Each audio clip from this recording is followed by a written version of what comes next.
Oh, 30 guys. 30 guys at the same time. They got to the point that they said, okay, mother, so we're done with you. I just dropped down 30 pounds of muscle because I'm getting ready for this movie. So I have to look super fit and I can't be too big. I can do flips, I can fight, I was a cage fighter, I was doing acrobats as a young man. So for me, all of these things, I want to show them in the movies where people see, okay, this guy is like the Jean-Claude Van Damme. Yeah, so of course he's also a cage fighter, and now he's trying to be a movie star. So he's got a fascinating life. Yay. Like also, he's the record for getting kicked out of the most schools. And then he was kicked out of his house, he's homeless for a little. But then he was charged with murder apparently, and went to jail, but wasn't convicted. I was a high school dropout, but I also got kicked out of 17 schools.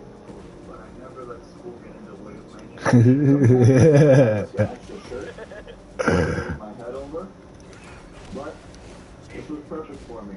Moving this way, rolling back this way. This was nice. Sometimes just on my back as well. This was the life, guys. If you think that I had money, I had no money. This was my life. Oof. So what you see right there, that's called a ghetto bird. This guy's right here. What I want to share with you is that at some point in time, I was in one of those buses, and I actually never came down here outside of the time that I was arrested and incarcerated here. I was never here. I've never seen the Twin Towers on the outside. Yeah, so I guess that's where he's incarcerated. You know, very interesting stuff. Just like my favorite story is Fuck you. store owner. So this guy also thinks he's the Karate Kid. And then at some point, I don't know where this is fit on the timeline, but he also played he trained with Shaolin monks. And they taught him how to come to his goal by hitting the ball every day for an hour. And now apparently if you try to kick him in the head, his skull is so strong, he'll break it. What I did find was a Chinese restaurant right across the street. When I used to work there, eventually the owner from the movie asked, it was special. There it was about 3:30 to 4:30. There was a time that I left the school and I would come. You would move all of the tables and you would teach them how. And I was 10 years old. Oh, I fucked up. From there, when I got older, I said, I really wanted to learn English. I bought that No, alone. no. That's the way it is. When they let you, they teach you things that are unbelievable. And I went and traveled to China and trained with some Shaolin monks. They explained to me that the strongest part of the body is actually the skull. And when you train your skull for about an hour a day, daily against the wall, after a year it becomes 4 times bigger than it really is. Which means that you become unstoppable and destructible. You can punch them, you can kick them in the head. All they have to do is turn the head to wherever you're hitting and they will break any bone. Yeah, so now him fighting 30 guys, he's a little more believable. You know, I don't think he can have a throw a punch. Everyone views themselves from trying to hit him. That's how much of a badass this guy is. And not only does he have a strong skull, he also likes to show that off too. The biggest question is that a when you have long fingernails, especially the pinky, it's the sign of growth. And if it doesn't break and it's strong, it's powerful, then it means you're going to be well here. I have longer pinky nails than that girl. Literally. We measure it and hurt all the time. Well, I'm gonna do everything that you're possibly gonna ask me right now, bro. So there's no excuse. And he claims to be worth $50 million and he makes money from sales, real estate, crypto, casinos, nightclubs, you know, everything you expect. And also, of course, coaching services, where you can also learn how to slam your head against the wall and grow your pinky nail if that's something you're interested in. And I think his target demographic is kids who are failing school. You know, he does the Andrew Tate thing where he's always trying to convince kids school's a waste of time and they're better off trying to start their own business, which they can learn how to do by signing up for their coaching program. Situation where you're an F student, let me tell you something. You got a bright future, buddy. You see, an A student is the perfect employee. He works for me and he does his job perfectly. And then you got the F students. The F students are inventors. They're so fucking creative that they couldn't sit in class. They couldn't listen because whatever people were trying to put in their head, they knew it was bullshit. So also this guy, he's very pro-Israel and he alludes to being a Mossad agent. And that's what he's talking about in the clip I played at the beginning, where he says he has to go and take out terrorists sometimes. But when he mentions it on this podcast, the host is like, dude, nobody's gonna believe all this shit. Because he brings up how he worked for some secret counterterrorism group. So of course he can't go and Mm. But he's just trying to think of whatever he had to sound interesting. I told you I used to work in counterterrorism. Alright. That was crazy look. I'll admit it. That kick doesn't normally look like that. See, that's what I'm talking about. Shit like that has been reanimated, right? Doesn't that look weird? That kick? So for me, I wasn't allowed to. Fuck you. Ooh. Today, I'm not allowed to even speak about what unit I was in, things like that, for the next 5 years. I can't share it with anybody. There's a lot of people out there that would say, now that's where There's no way I get hit with the twin piston. FGC wrong controls anyway. Well, there's units that are called invisible units. I always give everyone the benefit of the doubt. Oh, hell no. Wait a minute. At 17, you were homeless. At 18, 19, you were cleaning carpets. Then you got into telemarketing. Then you went, then you started doing real estate. You started investing here and there. And that was only 10 years ago. So when was the counterterrorism? When was it for? The Israeli army? Well, it's Israel and the United States work with both. That's the CIA. That's because no. What? Counterterrorism is I'm on your side, bro. We can't talk about it. All right. You want them to drill me? When you hold dual citizenship, when it's Israeli and American citizenship, I can do a lot of things that other people can do. I can go a lot of places that other people can't do. Like, this guy does seem like an industry plan. I mean, he came out of nowhere and most likely a completely made up backstory. And he's also always posting Israeli propaganda. Like, after Israel bombed Iran, he made this video claiming America actually bombed them. The United States just bombed the out of Iran. And you know why? Because the Iranian regime should never, ever, ever own a nuclear weapon. Of course the United States is not going to want them to have a nuclear weapon. You cannot rely on these people. Oh, which one is it? Oh, there it is. They will attack, and when they will attack and kill everything.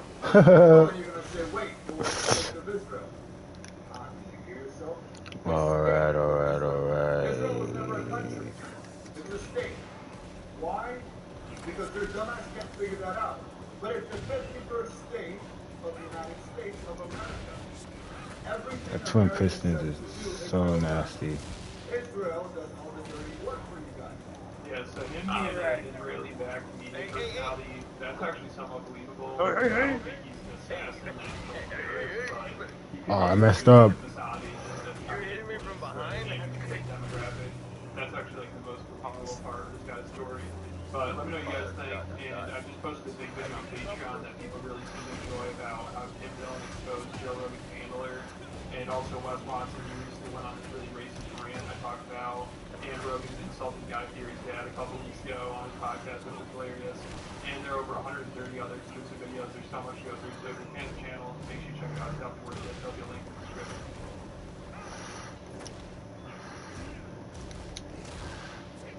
The Devil Prince and Giant never let Expo lock on the tower. With the Dark Prince's splash damage, it was pretty easy to take out Skellies and Archers, making this deck the perfect counter against the Expo. The Devil Prince combo worked very well in the Golem beatdown too. Great success against Surgical Goblin. So guys, let's go jump through some highlights. Oh no! Let's assert some dominance. Wow, he's actually going to go in for a barrel. This is actually going to work out really well, but our Prince is still going in the lane that we want it to. The Golem is still going in the lane that we want it to. Everything is going to be working fine for me. So I'm going to go for my Baby Dragon. I'm going to be supporting my player. 30 seconds left, there's absolutely no way for him to defend this. Despite him taking the tower, he's going to be in a world of pain here. The Dark Prince is going to be barreling on through. The Mega Minion is also asserting dominance. We're going to be going in for our own Prince. I feel like we got this in the bag. I honestly am not too scared. With 14 seconds left, he's just expended too much elixir. We're going to go for a few on the Goblin gang. And wow, we just need one Prince there. That's all we need, dude. Come on, give it to Daddy. As we can see here from Surtag. Surtag knew how to assert dominance with this deck. taking advantage of the synergy between the Double Prince, Mega Minion, and Baby Dragon to overwhelm opponents. This versatility and adaptability are what makes the Giant Beatdown deck a strong choice in the current meta. No wonder that in March, this deck appeared in 37 out of 100 matches. And we can see that the Expo players started giving up, as the Expo is nowhere near the top, reaching only 13 appearances in the same month. Unfortunately, in June came a new balance update that made all charging cards charge at 3.5 tiles, which was a pretty huge hit for our Prince. It may seem like nothing at first, but the Prince had a charging tile of 2.5.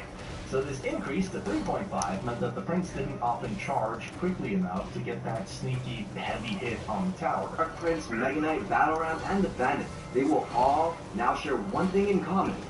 Their charge, jump, and dash ranges are now 3.5 tiles. But his overall effectiveness remained basically the same.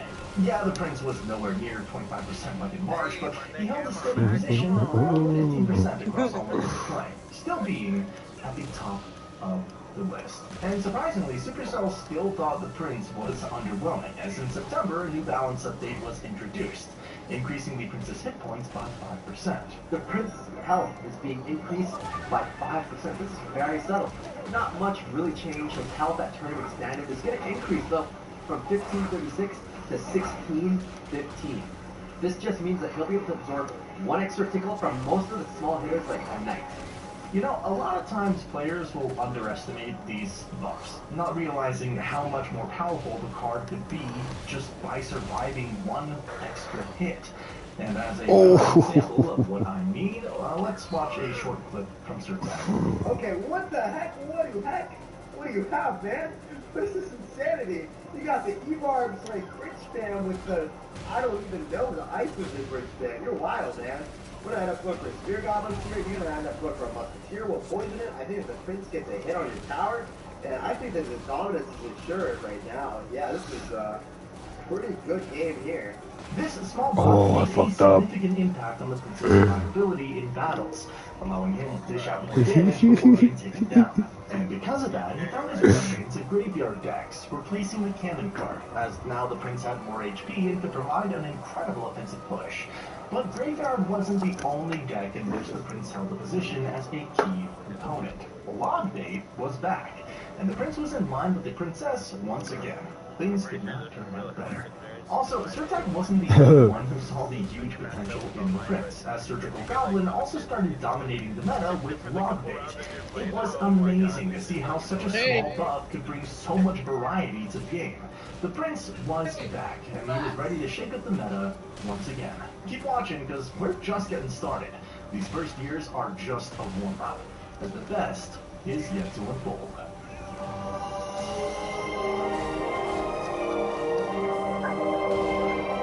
So, we're skipping ahead here to April of 2019, and he's not afraid of any meta, as he reached a 17% usage.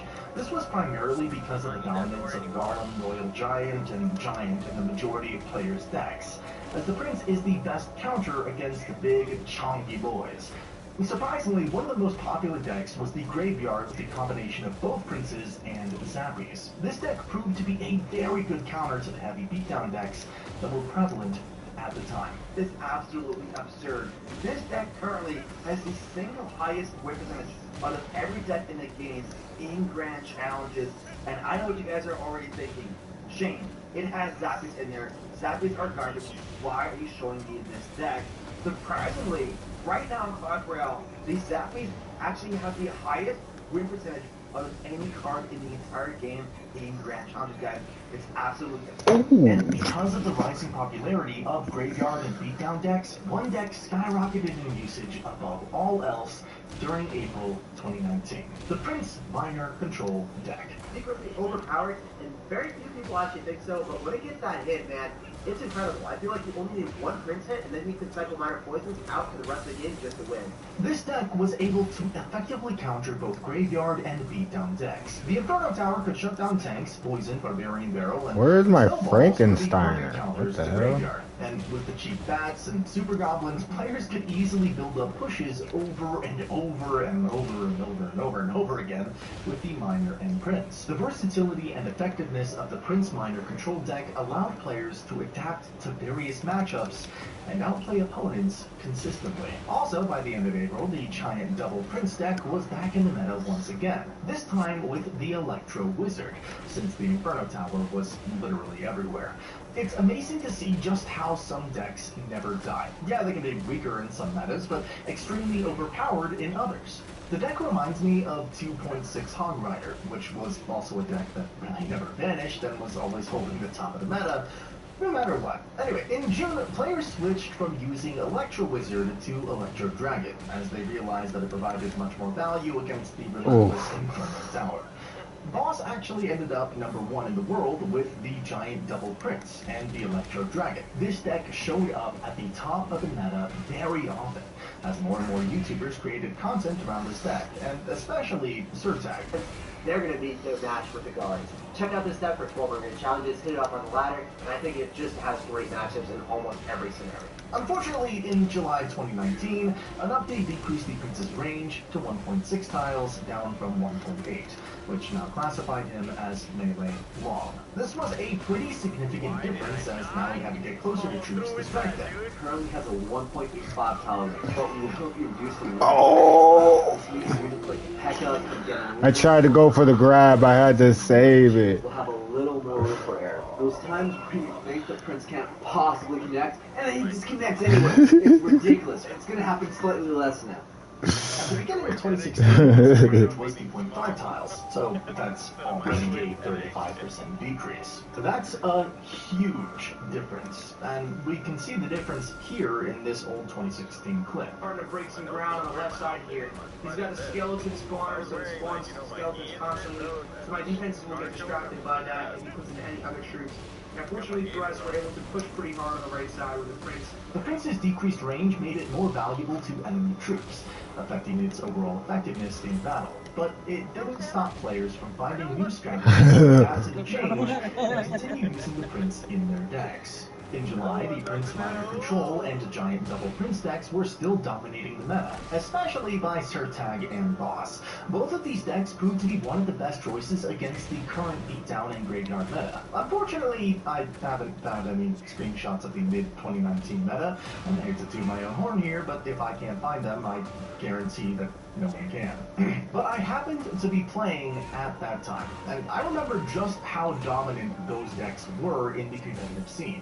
One worthy mention has to go to this variation of Mega Knight, Double Prince, and Miner. We have poison and let's see if we use it here, or if we just have to go Clash Royale. So nice job not using the poison. We go in with a Mega Knight. Mega Knight goes and leaps onto the tower. We have a Prince on the King Tower. We have a Mega Minion on the opponent's Mega Minion, and we have a Miner in back of that tower, chipping away. Poison's down. Mega Knight's still alive. Oh, Mega Lord. Minion's alive. Tower down. There we go. 12 seconds into overtime. That's another victory. They gained popularity in September, since the Royal Hogs were at the top of the list. With the Mega Knight, this deck was able to counter them effectively. This deck also had a strong defense against beatdown decks, making it a versatile and powerful option during that time. However, what came next was a big stab in players' hearts. This is my favorite thing to do, is measure screens and take people all the way across. And a new meta was born. This period is known as the most no-skill meta of all time, spamming battle healers, elixir column, night witch, and if we take a look at this screenshot from December, we can see the night witch being at 38% usage, battle healer at 14%, elixir golem at 13%, and electro dragon at 10%.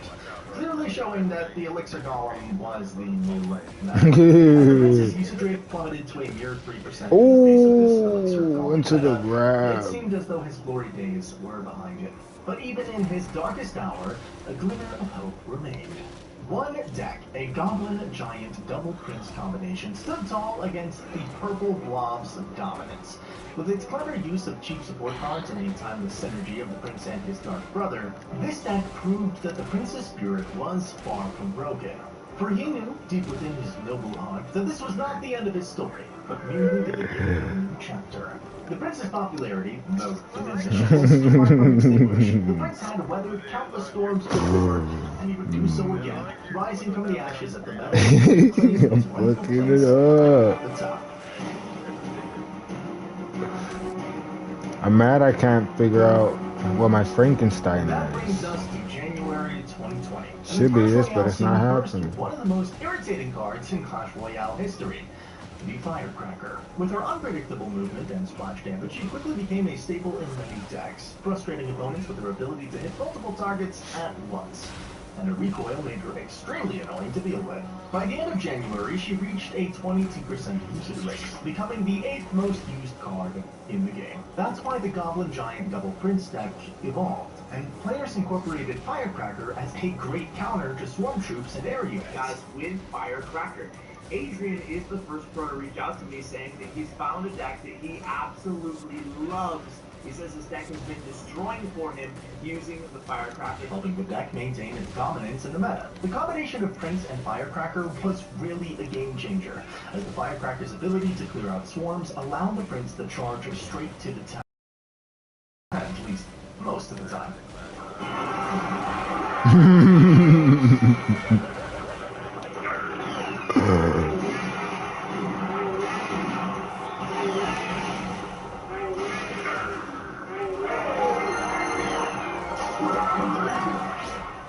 Unfortunately, thanks to the dominance of Elixir Golem and cycle cards overall, the Prince had no chance to get on top of the list, and he stayed around 3% across all levels of play. If your opponent can't deal with the Prince, and a lot of people don't play the Prince in Clash Royale right now, but I think they should. If anything, I think the Prince is kind of undervalued. I think it's low-key underrated. And because of that, Clash Royale devs decided to give him a bit more love. And in June, a New Balance update increased the Prince's hit points by 3%. This small buff was secretly pretty overpowered, as the majority of cards, and also the Princess Tower, had to hit the Prince one more time. 69. You will require one more hit from the Witch, Bomber, Musketeer, Wizard, Prince, Princess Tower, and the King Tower, as well as the Cannon and the Bomb Tower. He's ever so slightly more tanky, and it might just be the nudge to bring him back into the meta without aggressively overbuffing him. Prince getting a small buff. Really anything helps, you know, a 3% hit points buff might not seem very, significant, but you have to remember, think about all those times where the Prince dies and it's almost going to charge on their tower. Now, it's occasionally going to get that charge on their tower or even that hit when before it wouldn't, so it can make a huge difference. This buff skyrocketed the popularity of Giant No, that was just a one slam grab. It's exciting. That was a tombstone.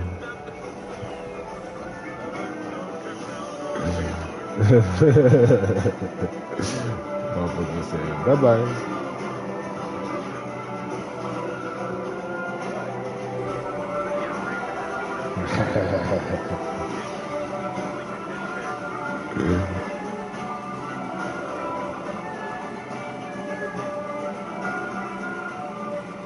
Good thing I have him muted because he always DMs too, which is another reason why I don't like this guy.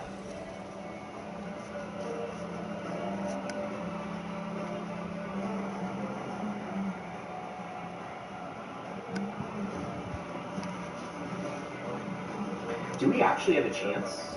Wait, did he get too aggressive? No way. Oh my gosh, we actually won. One worthy mention has to go to September, when two cards broke the meta, thanks to some recent buffs. First, the Heal Spirit, which reached a 34% usage rate, becoming the best card in Clash Royale. Alright, that gets one hit. No, it doesn't. Alright. Oh, that's why he didn't fireball last time. He just didn't have it. Makes sense, now that I'm thinking about it. Oh! That heal! Chill, bro. Chill. Yeah? Heal it up. Nice.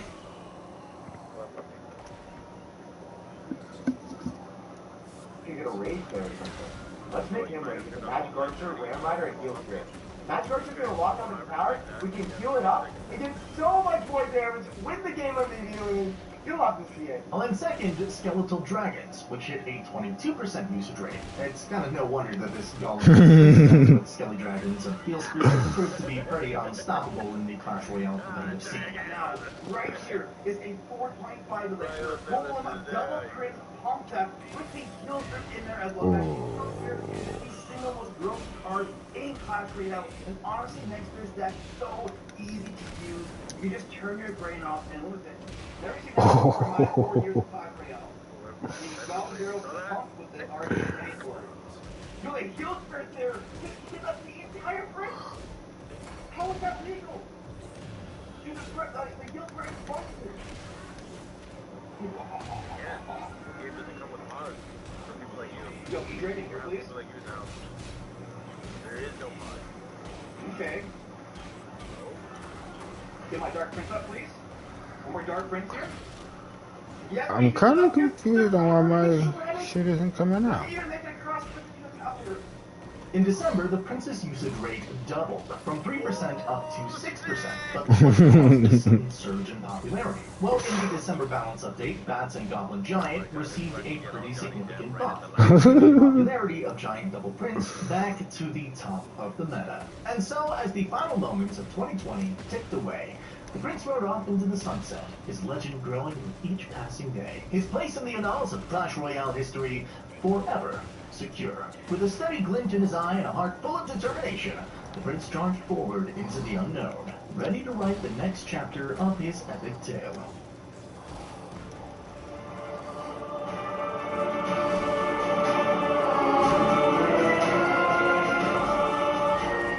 It's February of 2021, and the Prince has charged his way into graveyard decks. To understand why, let's listen to Cash for a second.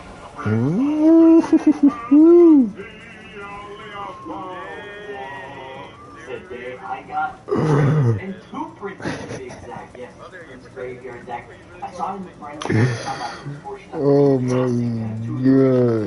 god. And I saw a lot of people play this deck, and I saw it succeed a lot in the competitive scene. So I thought, you know what? Let me give it a try as well. This is a deck that's been really, really popular recently.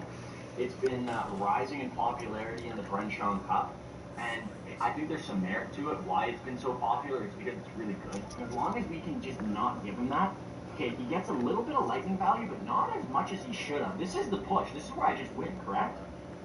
You can't defend. You can't defend. And this is what I'm talking about. This is why this deck is so threatening. It's because you have to deal with two aspects. There's 2 offensive weaknesses. But the graveyard deck wasn't the only one that dominated the arenas, as the combination of Electro Giant, Prince, Baby Dragon, and Tornado rose to the top. Since the Electro Giant was introduced, it had quickly become a staple in many competitive decks due to its powerful tanking and electrifying abilities. The Prince's role in this deck was crucial, as his charging ability allowed him to quickly take down enemy towers once the Electro Giant had cleared the way. In May, Clash Royale introduced the Goblin Drill, one of the most broken cards of its release, and it quickly became a must-have in many decks, reaching 23% usage, and because of that, cards like Dark Prince, Bomber, and Mega Knight achieved a huge surge in popularity, and a new anti-meta was born. The Mega Knight Double Prince combo. This deck proved to be highly effective against the Goblin Drill meta, with the Double Prince combo proving a powerful offensive threat, while the Mega Knight and Bomber dealt with enemy swarms. Get it? Cool. I mean, we overcommitted there, but like, at the what cost, dude? Really over your left leg.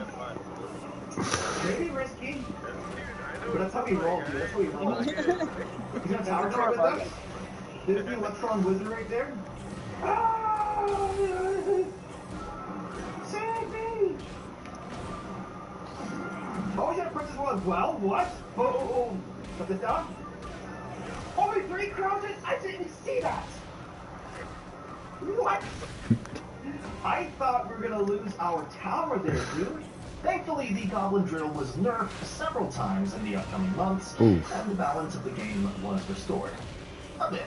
However, the Prince continued to shine in various decks, My back was against the wall. And adaptability in the ever-changing meta. So in November, Ash released a video called 1 Hour of the Best Giant Player Alive in Clash Royale. I went straight to the comments. Watch and check this out. The entire video in one comment. Total matches, 25. Total wins, Amber, you need to relax, Mama. I'm gonna take the fucking window privileges away, bro. 17. And that's a pretty incredible number of 3-crown wins, so I went ahead, watched the video, and some interactions were pretty interesting. Let me show you some of the best moments of this video from the best giant double prince player, Kamikaze. No, you are not. Just for you guys, I am joined by Kamikaze, the best giant player in the world, the only dude who consistently finishes top ladder playing giant double. I messed up. So in today's video, to remind you, maybe it's the first time you've seen one of the videos that I put out. Well, occasionally, or less occasionally, as of late, I should say. However, the idea here is a long video like this. Even if you mute me, I don't judge you guys for muting me. If you just study the gameplay and you think to yourself, this is what I would do. What would I do in this situation throughout the matches, right? So what would I do here? And then see what the pro does, see what the world's best does, and then kind of, put that side by side with your decision-making process, and then see what the difference is, right? Go ahead and see the decisions, right? And pay attention. I guarantee you'll walk away from this video playing some amazing giant double prints. Promise you guys. You can't watch the best player in the world get a 3-crown. No big deal. Both players. So now we have Zap in hand. I'm going to save that Zap for the Witch. I think it was a wise decision. Let's see what you do here. Mega. We do Zap away that Witch. Fireball comes down from the opponent. They were kind of running out of time as well. If we get another Fireball down, we go to Golf Barrel instead. Let's see if we go Giant in the pocket here. I imagine we will. So check it out. The Giant is going to tank for the Miner, forcing out an awkward Mega Knight. We have Zap back in hand and Fireball here. Maybe we don't have Zap in hand. We do put the Mega onto the tower there. Very quick with the spells. You can tell that Kamikaze, when he's playing, he's always hovering spells. You can just tell by his response time, right?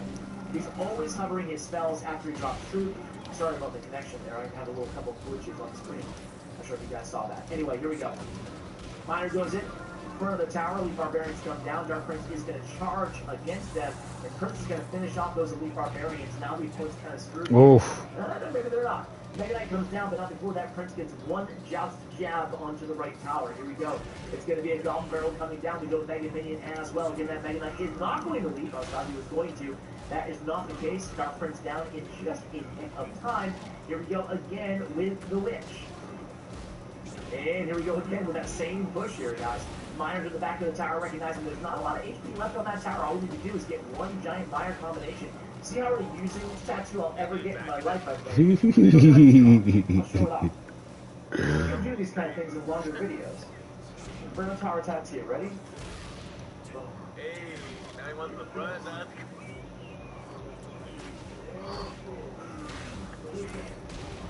What do you think? I'll do this. Whatever. He's still hanging in there. Alright, here we go. Boom! Those of you who missed it, it's not that exciting, but for those of you who missed it, had a vlog on the channel recording the tattoo the Inferno Tower on. If I can think of it. Wow! Double tower down! Double tower down alert! Oh my god, is this guy gonna stop winning or what? Golly, they've given up. Another opponent who gave up with one left in the match. What you doing there? Next one, guys. My fuck that I couldn't remember the moves. B-Rad, in terms of per video views, is the largest mobile gaming content creator in the world. English speaking. Isn't that insane? To me, that's insane. Not insane. The caliber of content is amazing. I just can't believe he's doing it on a game this old. It's really testament to his personality, his humor, his editing, his video ideas. It's really incredible stuff, guys. That's another 3-crown here. Surprise, surprise. I'll be right back. Oh. Okay. Dark Prince in hand. Oh, it's a lot of damage here. Zap. Anything? Dark Prince. So half our tower gone on that Valkyrie, Goblin Barrel, Skeleton Barrel push. We counterattack with the Miner. Starmie comes down. Using the Miner in that position is where they usually drop, obviously, their Elias or whatever defensive unit they're playing there. We take the tower down. Poutine. Pekka. Same lane as our Giant starting play. So we got our work cut out for us here in the last match of the hour-long video. We're kiting the Pekka to the opposite lane. Very nice. You got all the money I sent? Probably the coolest I took play of us the out to match get so Korean far. barbecue The after. video so far comes on the last match of the video. Alright, so here we go. It's going to be a Prince on Pekka action in the left. We have a Witch down for the opponent. Mega Minion healthy on the tower. Fireball to dispose of some of those skeletons. Allow that Mega to take the tower down with the help of the Giant. So here comes a Lumberjack in the right-hand lane. We go with the Dark Prince. We're going to need to respond to that Lumberjack too, no? Uh-oh, uh-oh, uh-oh, uh-oh. Whoa. Nice job by the opponent. Gobbo's raged up on the tower. That right tower's going to be down to horse. Alright, here we go. Archers. Witch. Okay, but what happened? Miner of our own Fireball as well. That takes care of the Witch. And it gets the Prince to the tower as well. Getting more nice, juicy damage there on the left. Here we go, guys. 13 seconds, excuse me, remaining here before we cross over to double elixir time. Our final single elixir seconds ticking off the clock right now of the video. Dark Prince does score a charge on the left-hand tower. The opponent is making an all-out push behind this Pekka in the left. We go Giant again in the left as well, obviously. Here comes those Gobbos. And here comes the Mega. Alrighty then. 3 Musketeers! Fireball, Dark Prince will get the job done, man. Maybe not. So Musketeers absolutely decimate that. Wait a sec. Not looking so good all of a sudden. Nice Fireball. Does take down the... Okay, Archer's in the pocket. The tower's going to be down. Uh-oh, uh-oh, uh-oh. Oh, man. Oh, man, oh, man, oh, man. I think we might be screwed here. Miner comes down. Got the Fireball. Giant Fireball. Zap. No! 2, 1. Oh, we end the video with a loss! Now, we can safely say that the Prince's popularity is far from over, as the best players in the world showcased his true power in the 2021 World Finals. Moogie used the Mega Knight Prince deck with the Archer Queen against Cassidy's Border deck, and this match was definitely one for the books. The way Moogie strategically used the Mega Knight and Prince combo to take down Cassidy's defenses was truly impressive, highlighting the Prince's ability to thrive in a variety of deck archetypes and playstyles. Does connect. We haven't seen a lot of Prince, but he actually hasn't been too bad here. Zap comes out for Moogie. I think we've only seen Zap maybe 2 or 3 times all weekend long as those archers get picked off by the Princess Tower. Miner going to go in here, maybe a Knight to catch. Does go to the wrong side, though. So, Moogie, I do believe that he's going to be running NK right here. He is going to be switching up the old Musketeer Bandit, Ghost deck, going to be switching it around, going in with Prince, going in with the Archer Queen, just adapting to the meta, and there we go. We do see the MK getting a lot of value right there. I like that Fireball, getting that Archer Queen out of play, though, but now Igor thirsty for elixir a little bit here on defense. High border, going to pull those wall breakers in. Nice play there. Archers up high as well to take care of that Miner, and that Knight's going to be more than enough to keep that MK at bay. Border not getting the shot that he was looking for. Ice Spirit was in cycle, so had he played that, he could have looked at 1, 2 shots, but, you know, if he had predicted that incorrectly, there would have been a lot of pressure with the Miner. It's so hard to be able to predict when you're 2 incredible pros. It's just these mind games, which cards are going to be playing. Because even if the situation says, hey, I'm going to be placing the bats, you know each player knows what they're supposed to be doing, and so you can't always do that. What a great Knight. Distracts the Prince, distracts the Mega Knight, distracts the Archer Queen all the way back around to border. Again, this Prince is going to get taken away from those archers, but that Ice Spirit not doing exactly what he wanted. Prince takes it off the board, and that Royal Ghost connects on the right-hand side. Luckily for Igor, it wasn't his weaker of the 2 towers, but it now is by about 400, so Moogie swaps lanes. Yeah, that Prince was a hero right there. able to allow the Ghost to be perfectly healthy, get into the right lane, all the way under 1400, and he is going to struggle with this. Archer Queen is still going to get a shot if he doesn't defend him. Yeah, wow. Ice Spirit not doing what Igor wanted. Archer Queen does get a shot in. Fireball comes in last second there. Why am I not getting... Ice Spirit came down but didn't do what Igor needed as Moogie is starting to run away with this one. Miner into the back getting tanked for by that Royal Ghost. We get a zap to reset, so Royal Ghost gets on the tower. There is a King Tower activation, but this might be it. Royal Ghost gets another shot in. Josh, that is trouble. Miner plus zap is all he needs. MK should go down on top, not even going to be able to take the aggro on the tower. Goes in with the Miner, the zap. He's going to finish it off. Moogie 2-0. But this match was nothing compared to the one where Mookie was against Muhammad Light. This time Muhammad Light wields the power of the Mega Knight and Prince. And this match is truly... Did they change this? Both players showcased incredible skill and strategy, making it a memorable showdown for fans. This didn't used to be a full knockdown. High cycle, insane micro. It's exactly what you talked about earlier, races, what you talked about for years. What am I supposed to use? Outplay ability. That's what both of these gentlemen are doing with a bit of a change up. You see the guards on one side, the Prince on the other, but still the wall breakers plus the Miner to create a lot of chip and a lot of pressure. And that's a great zap again. Zap we haven't seen a lot in competitive. We've seen it a ton today. Miner goes to the outside. Prince taking for the Miner. Wall breakers is to play some defense, and Moogie knows he just got caught. He spent way too much and got so little out of it. Muhammad Light strikes first, strikes hard. 1630 ticking down with that Miner on tower. His tower's virtually untouched.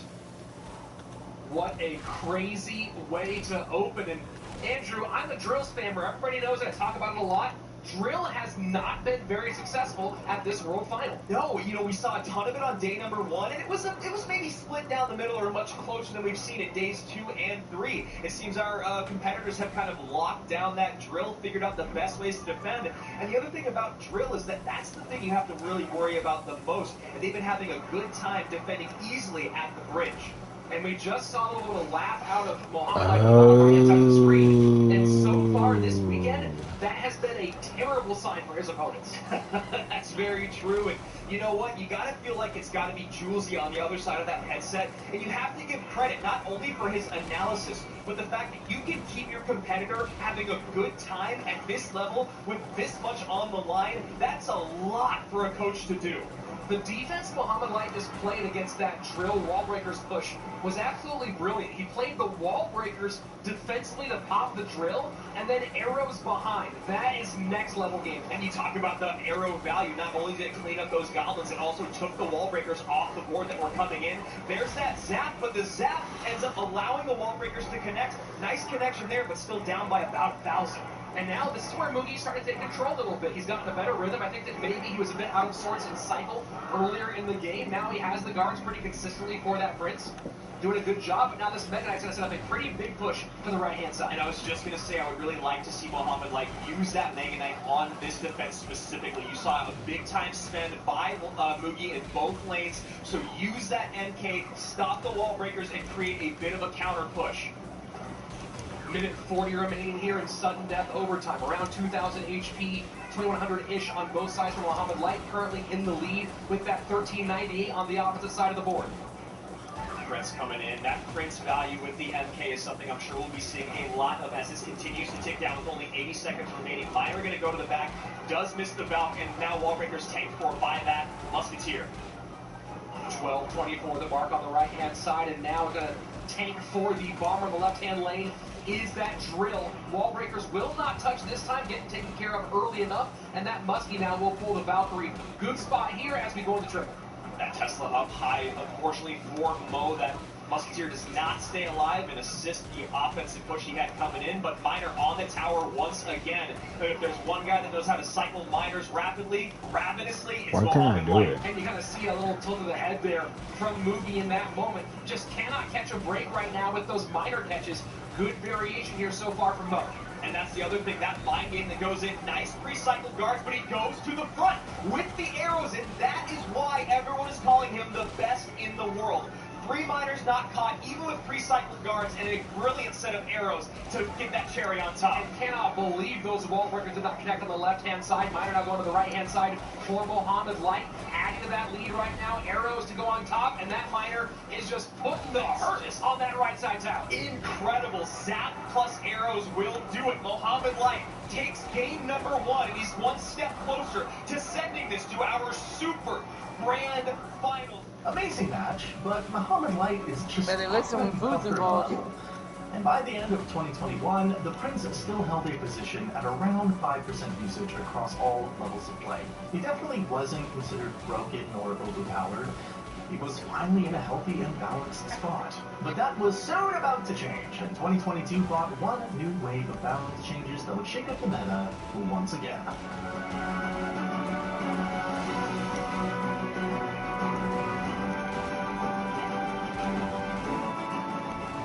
So, it's February 2022, and the beloved Prince received a pretty significant buff. His hit points were decreased by 4%, but he gained the ability to jump over the river. Why can't I do it? This change made the Prince a more versatile and unpredictable card, allowing players to use him in new and creative ways. Often there were funny situations that players found themselves in, where the Prince would leap over the river unexpectedly and catch opponents off guard. This added an element of surprise and brought a fresh dynamic to gameplay that kept players on their toes.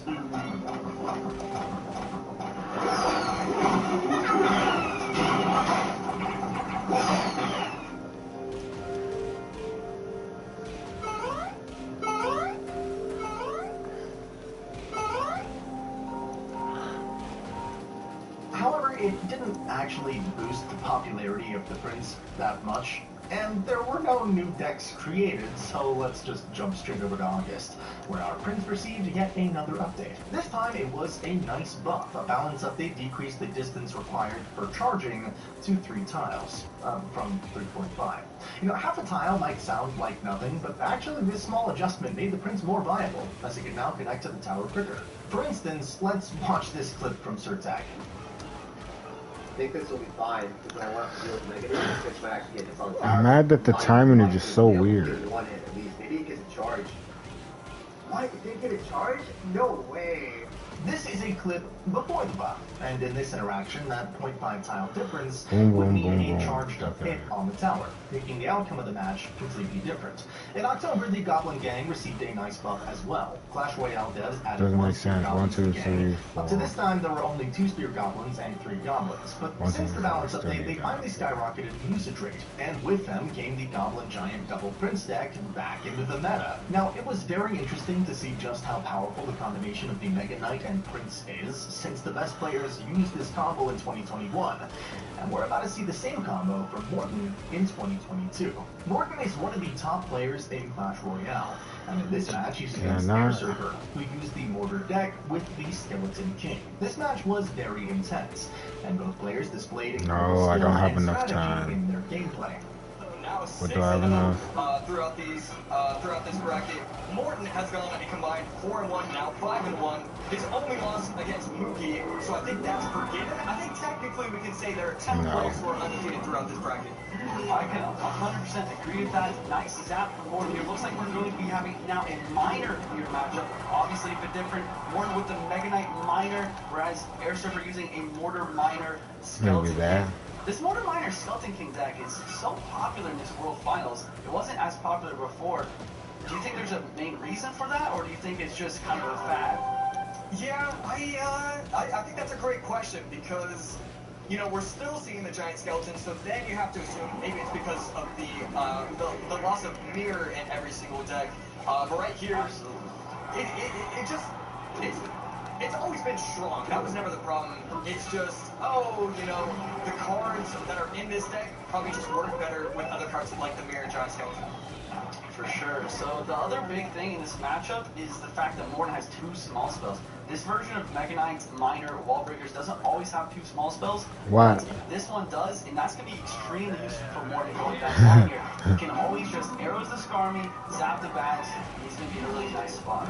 Yeah, it's going to require some very skilled gameplay from the Musketeer use of Air Surfer. And there we go, Prince does get a shot, and to top it all off, the mortar doesn't shoot the tower. Instead, it goes for the already dead Prince. Another rapid fast here, cleaning up the counter push. Miners chipping away a little bit on this left side tower. Still anybody's game, but if you are Morton, you're going to be feeling pretty good after an interaction like that. Morton using one of my favorite decks in the game. We do still need to see the Mega Knight pop out because technically it's still going to be any card and still not going to see it. So he's electing to just keep the pace of the battle, and I like that from him. I think it should work out, at least in this specific matchup. Yeah, maybe he's saving that Mega Knight in order to defend with it and get some nice value. Maybe we'll see it on the Musketeer here potentially. Where's what I'm looking for? Yeah, there we go. We do see it. Is the zap going to come down on the bats? No, we do see. I mean, I would like to see a prediction. Zap, okay, not going to happen. Not going to get too crazy. He doesn't need it. Mega Knight does hit the jump. Miner on top of the Mega Knight. But I think the Prince might get a shot if he doesn't play any more troops. Bats come out in response. A great situation for Morton. And I really like that idea from Morton to save up a little bit of elixir, get the arrows down the bats, and then save the zap for the Skarmy. Because the Skarmy is a card that's going to get a lot more value unless you have an instantaneous zap to clear it off the board right away. Right there, places the Mega Knight at the bridge. We'll be able to protect the Archer Queen from getting splashed on by the mortar. Zap will come out shortly. There it is, every single time. Not missing a singular Skelly. Archer Queen going to pop its ability. Skeleton King not going to be able to do enough. That won't die. 818. Wow, look at that bat. That bat did so much damage. Archer Queen is going to get cleaned up right now. Air Surfer going for the mortar left-hand side. He realizes he has to go opposite lane and apply pressure if he wants to make anything happen right now. But another miner comes through. Air Surfer is able to catch it. But this is a monster push, and the Skeleton King ability is not going to be able to be charged by this Skarmy. The zap is always coming out so fast. Yeah, I mean, these zaps have been phenomenal, and, you know, it's not often we get to talk about zap play being phenomenal, so it's kind of cool that we get to here. Ghost continually cycled on the right side, just as pressure. This time, elects to use it in the back on the left side. Perfect defense from Air Surfer in that last sequence. He does get a nice couple mortar shots in order to supplement some damage here. We're heading into triple elixir now. Let's see if Air Surfer is able to find a way to come back despite the double small spells here. Right there, Skeleton Army to protect the mortar. No zap. Where's the mortar Prince will be taken out 4505. And there we go. We do see him electing to use the zap on top of the tower instead. 273 on the ground tower. Once again, just perfect spell usage from Morton. Again, he realizes he doesn't need to zap that Skarmy. The mortar is already dead. He decides to save it for the bats on the other end to ensure his damage. A nice little prediction snowball from Air Surfer. Will he be able to protect the Musketeer? Miner used on defense. That's not what you need. You need the damage. Air Surfer in a lot of trouble.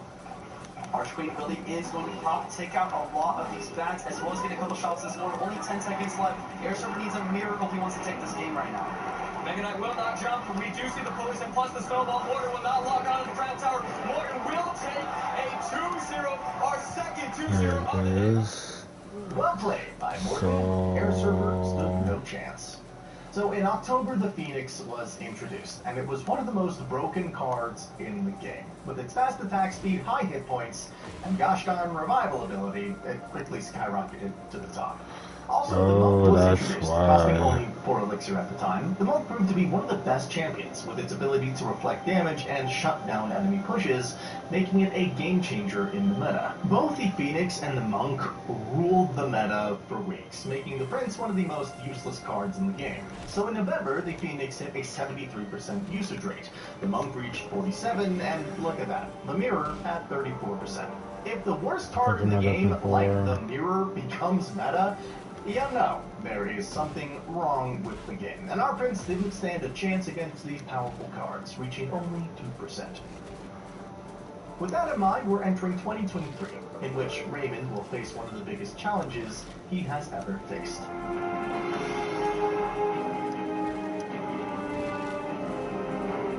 In January of 2023, players discovered that the Phoenix fit surprisingly well into giant double Prince decks. Boss, one of the top players, was among the first to take advantage of this deck, as it had been one of his favorites in the past, and he was thrilled to have the opportunity to use it once again. Fast forward to April, and the meta was dominated by a deck featuring the Mega Knight, Prince, Wallbreakers, and Archer Queen. Several top players, including Boss, Riley, and Ian77, utilized this deck to great success, consistently finishing in the top 10 on the leaderboards. Let's go, we can. The fireball that he played on the Queen probably wasn't that good. I'm gonna Prince. He has nothing. Guys, he's dead. He has nothing. Trust. Yeah, he's dead. I'll pre-arrows for Goblins. Let's go. There it is. That's exactly Yeah, so what I was looking I'll for. go for the bats here. Yeah, I knew he would Hulk Rider. Gonna have Musketeer up high. Make sure he doesn't get a fireball on our tower. Monitor. Oh, Mega Knight's on the Musketeer. Zap. Oh, he's dead. I don't want a wall breakers right away. I'll pre-arrows for anything. Let's go. Prince is on tower. Good game. Split 3M. Wait, he goes through a pump. I'm just gonna drop my Prince in the back here. I'm gonna Queen in the pocket straight away just to bait him a little bit. I'm gonna pop the ability. Oh, he messed up the bandit. Okay, wait, that's gonna pretty much take the tower, unless it does. Oh, it does! Wait, he just lost. I'm just gonna go for my bats here, and if he tries to do anything, I'll just go for my... Okay, I'm gonna wall breaker fight. And then I can just go for my Mega Knight on top of everything. That's game. Let's go. I know this guy's so mad right now that the Archer Queen finished off the whole tower. Let's go for my offensive miner here, and I'll bandit as well. And I'll bats. He doesn't have Spirit and Cycle, so he can't kill the bats, and that's game. Let's go. I'm just gonna go for a Prince in the back here.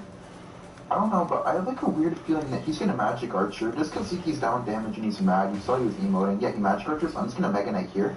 And the good thing that I was ready. Okay. Wait, he actually just lost. That's the game. He can't defend this. He just wasted his skeletons too, so he can't reset the Prince. He EP logs, and the Valkyrie's already dead. And he uses his NATO. He doesn't have any elixir. So I'm just gonna go for my miner here on the King Tower just to tank for the Prince. And yeah, he's gonna get 3 crown. I'm just gonna go for my bandit What right am I away supposed here. to use? And yeah, that's a 3 crown again. Let's go. I'm just gonna go for my Prince here on the bandit. I'm not gonna miner because he could be playing 3M, and 3M has elixir collector. I'm just gonna go for my Mega Knight at the bridge here since I do have a counter pushing Prince, and Mega Knight Prince is a really hard push to stop. He has Ram Rider bridge spam. Oh, that monk just got destroyed. I'm just gonna bandit here with it. He already lost. Wait, he's gonna get 3 crown. I'm just gonna Bass here. He has no elixir, he can't do anything. He's actually already dead. This deck is so broken. 1 minute in and I already have a 3 crown. I'm just gonna miner here to keep tanking, and that's a 3 crown. I just went for Prince Mega Knight and this dude got 3 crown. A closer look at these statistics in April reveals that the Mega Knight had a 9% usage rate, while the Prince stood at 6%. While these numbers may not seem extraordinary, they indicate that both cards were in a healthy and viable position within the meta. However, their moment in the spotlight was short-lived, as just a few months later, both the Mega Knight and Prince began to fade from the meta. In the middle of 2023, Clash Royale introduced the game-changing Evolution update. This monumental update allowed several cards to evolve, granting them new powers and abilities. As these evolved cards began to dominate the meta, the Prince kind of struggled to find his place, as he couldn't provide sufficient value against these powered-up troops. In a particularly frustrating interaction, the Prince was unable to even one-shot the evolved Firecracker. Oh my god, she survived the Prince! What? We don't have that to note that she got stronger. Oh man, that was Prince's place. Highlighting his diminished effectiveness, to say the least. This lack of viability led to a steady decrease in the Prince's usage rate, causing him to fall from the respectable position he had once held. It seemed that Supercell had once again introduced an update that rendered half of the cards in the game ineffective and undesirable for an extended period. While the concept of the Evolution update was intriguing and had potential, the exclusion left a lot to be desired. The introduction of evolved cards created a significant imbalance in the meta, leaving many beloved cards, like the Prince, struggling to keep up. As more evolutions were introduced, the Prince's viability continued to diminish, making it increasingly clear that he was in dire need of a buff to remain relevant. However, in September, the Clash Royale developers showed some love for our dear Raymond by introducing a new challenge called Prince's Revenge. This challenge required players to incorporate a raged-up Prince into their decks, breathing new life into the card and reminding players of his potential. The Prince's Revenge Challenge proved to be an enjoyable and exciting way to showcase the Prince's capabilities with a pretty fresh twist, providing players with an engaging gameplay experience that rejuvenated interest in the car. Surprisingly, the Prince saw a resurgence in usage during the 2023 World Finals. In one notable match, Adriel opted to harness the power of the evolved Firecracker alongside the Prince and Mega Knight against Sosa, who wielded the Electro Giant and Evo Skellies. This intense match showcased the strategic prowess of both players, who deserve commendation for their high-level gameplay. With Evo Firecracker Hawk, maybe I can replicate that. But interesting to see the Ghost here. The Ghost in the Prince. This is going to be a Mega Knight Hog Rider deck, Andrew.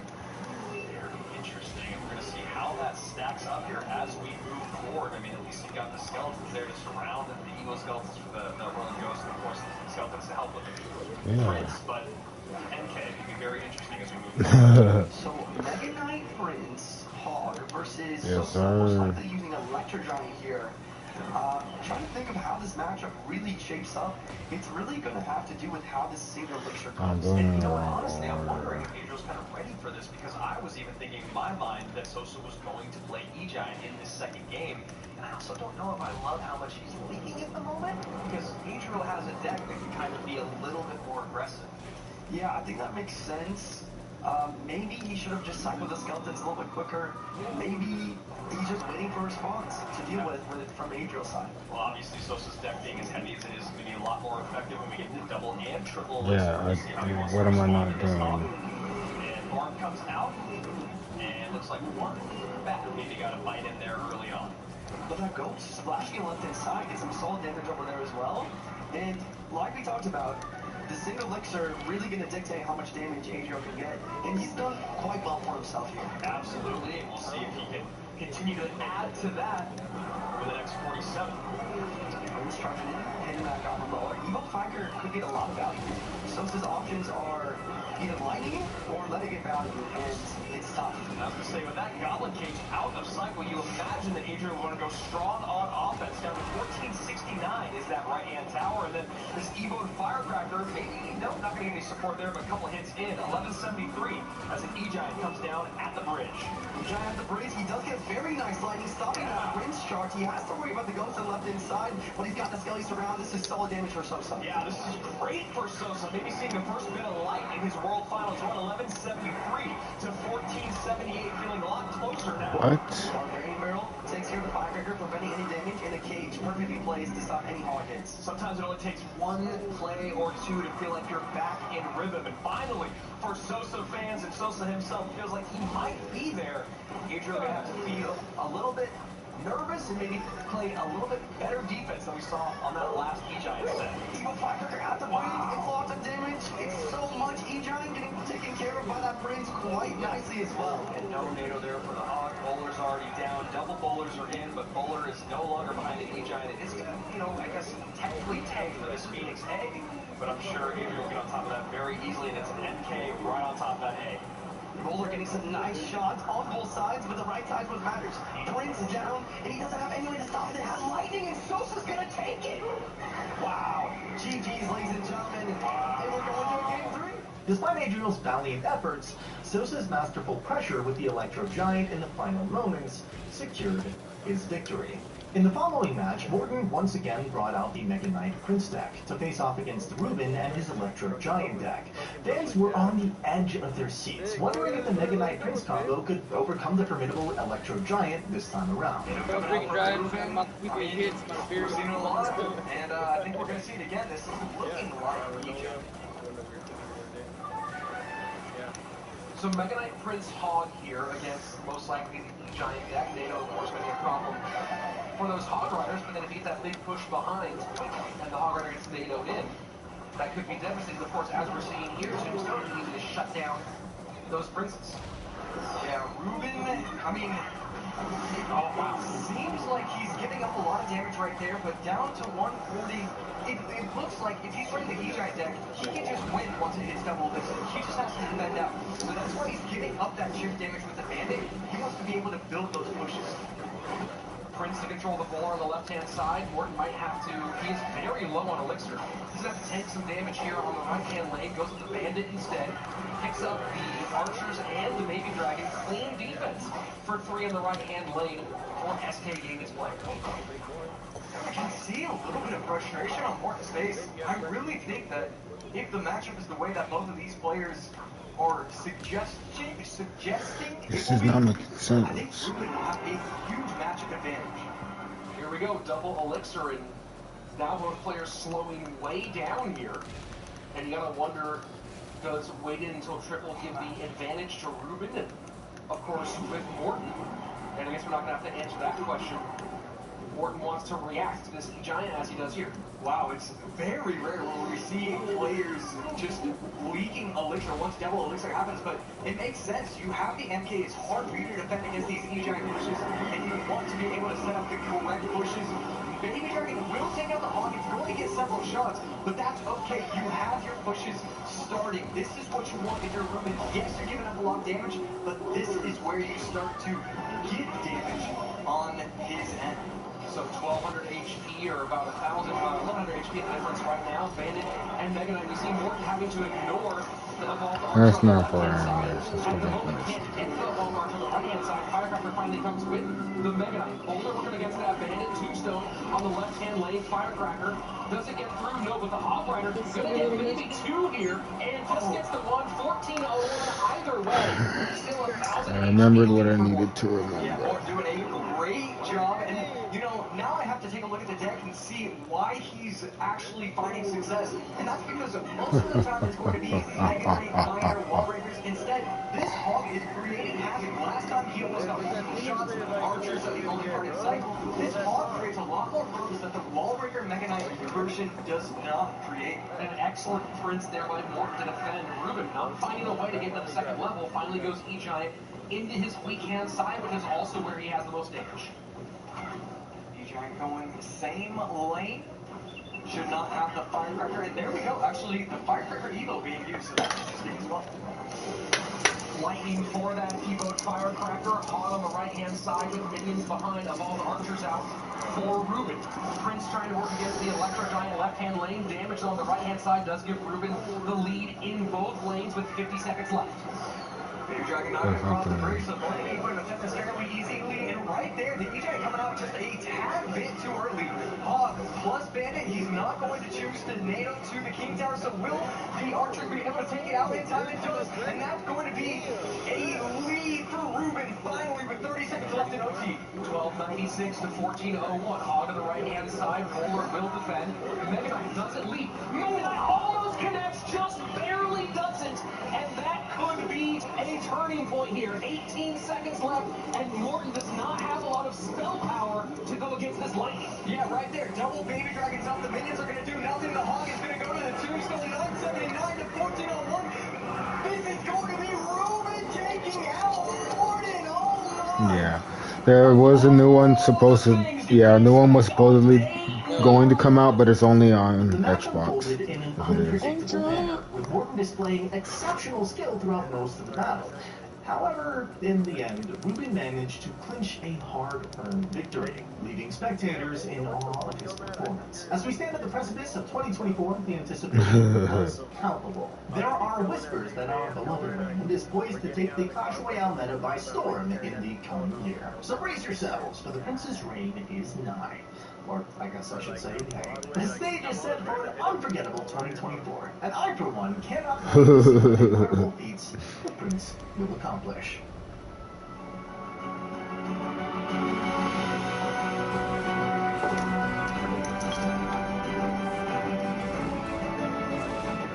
Let the Chronicle of 2024 unfold, and bear witness to the rise of the Prince. The synergy between these cards, combined with the evolved bats and wall breakers, created a powerful and dynamic deck that led to an exciting and unpredictable meta for Clash Royale players. Mega Knight Prince push can be challenging for the opponent to deal with sometimes, so he is going to go for the Fisherman.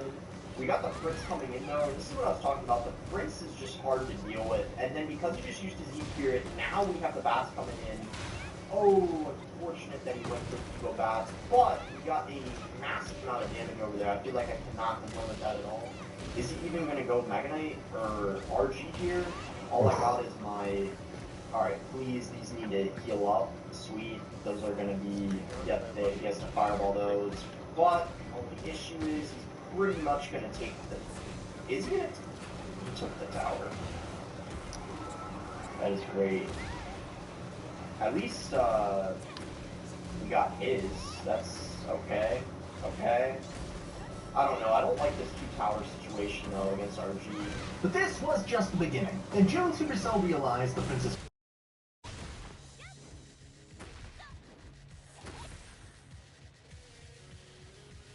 That's why they made the bold decision to buff the Prince enormously. The June balance update brought about a game-changing adjustment.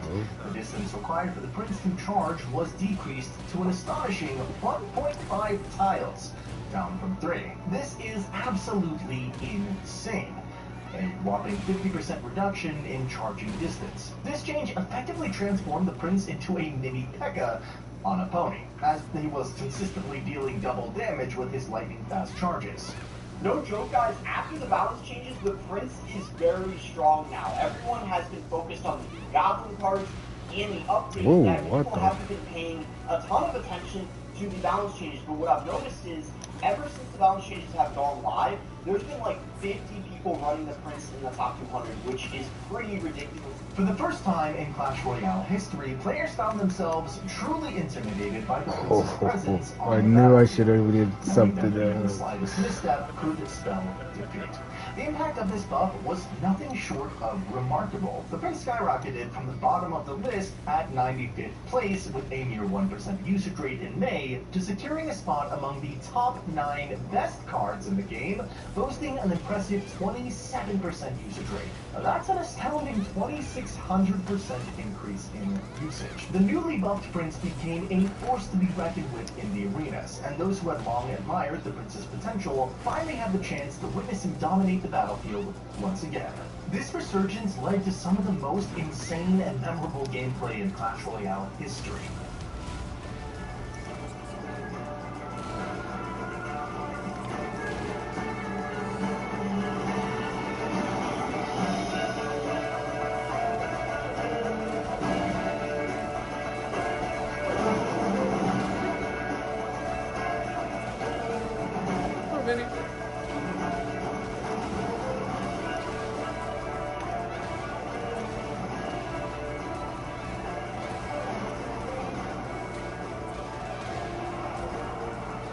Recognizing that they had, perhaps, overbuffed the Prince, Supercell took steps to bring him back to a more balanced state. In July, a new balance update increased the distance required for charging to 2 tiles, from 1.5. This 33% increase in charging distance made the Prince slightly easier to counter, and the effect was Xiaoyu is a July, the Prince's usage tough rate dropped by matchup for you. 50%. Placing him at the 18th spot on the list. Despite this decrease, he still remained a top-tier card, and I personally believe She used to have a sweeping though. I mean, not her. However, there's still one tantalizing question that remains unanswered. When will the Prince receive his highly anticipated evolution? The excitement surrounding the Prince's potential evolution is palpable, and players are eagerly speculating on how it will reshape the game. Regardless of the abilities and gains, the evolution, I'm confident that the Prince's reign of terror is far from over, and we can expect him to claim the title of the best card in the game very soon. If you found this Prince's journey fascinating, wait until you hear about the day the Archer Queen broke Clash Royale. It's an epic journey that perfectly complements this story, so don't miss out. Click on that thumbnail to watch it now. I'll see you there. No, you're good, baby.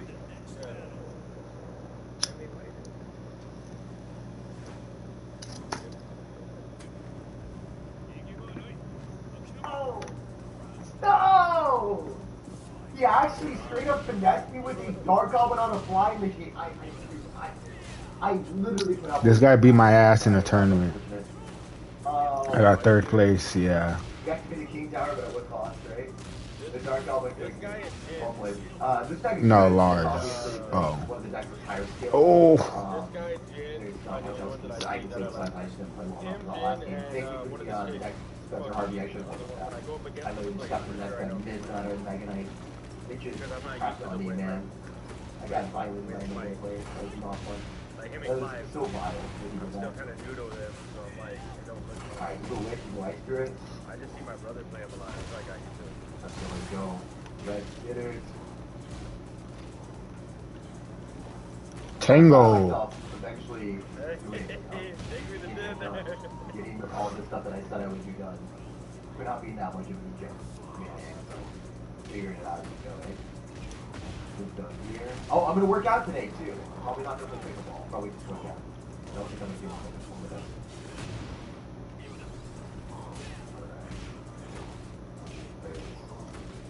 We got that. And then we got Snowball. Snowballing. Then I'm the king. Oh wait, your deck doesn't work. Wait till I get from behind your fist, bro. I'm gonna switch cards. I built the deck already. I'm gonna swap this card. I'm gonna make it a real deck. All right.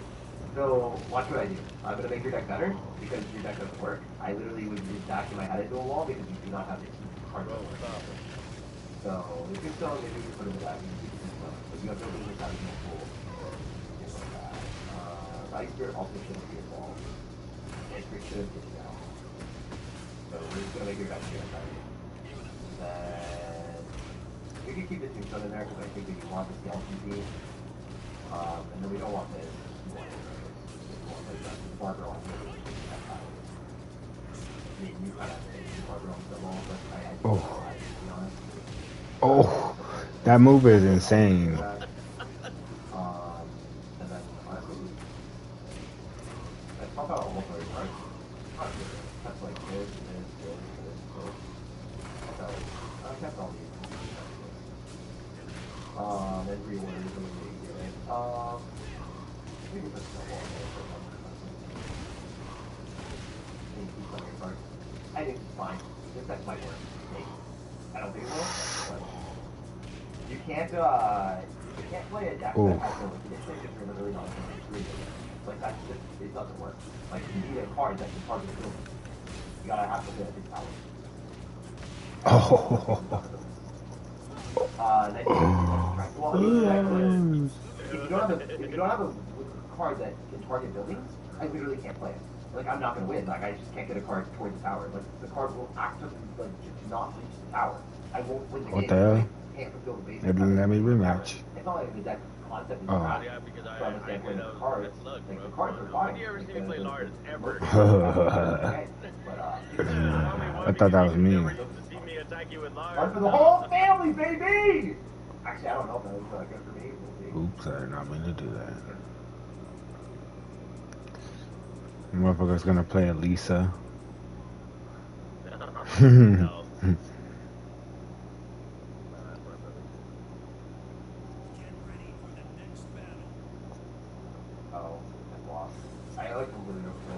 This is a skill issue I have. What the hell? I don't know why Snowball arrows. Watch out, boom. But actually, sometimes I just get fancy. I'm like, I want to win the game. But that's not how you play it. You know, you're outside of the mountain. It's still winnable. It's a lot better than that. If you don't play anything back, you can maybe go this side and do that. There's that. You also have a ball bridge. There's that. I also have a ball back now, so it's good. I think it's minutes. Like that. Yeah, it's gonna make it here. Ooh. Bye. Ow. Ow. Oh wait, no. Do I survive? I survive.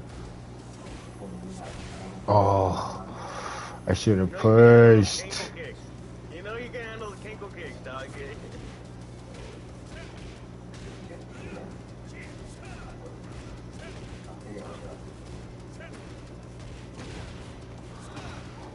You asked them. That's the dream. Still doesn't mean I'm better than team. You got it. Oh, Also, he doesn't have a Vault Mega Knight, which we were hoping he would have, but he's not going to have. You guys are fucking picking us apart.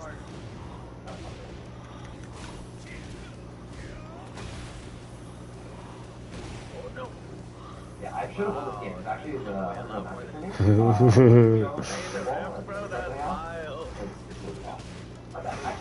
lightning though.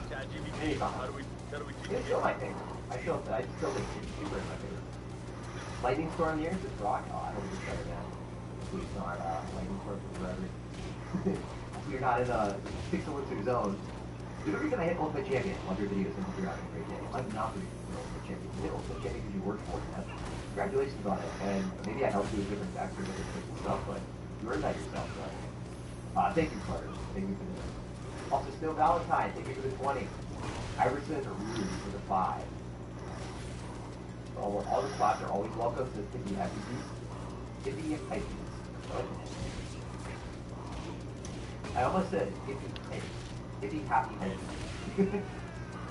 You ever done 3D crafting collab and maybe cool if you 3D crafting with other creators because you get better with it afterwards? I think that'd be fun. Like create better custom pieces to make the best one. I could do that with Ian and Riley. Kind of down. Like maybe we can do subscriber decks.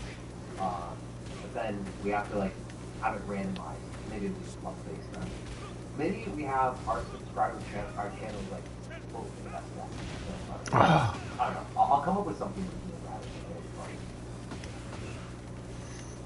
Alright, so we got Evo Winch, Evo Snowball, Hog Rider, Fireball, or Arrows. We got just which one. You can't just say Fireball or something up there.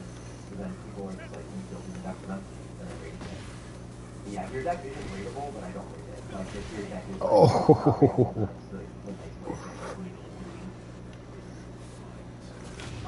you gotta hit it. It's the Wing Edition deck.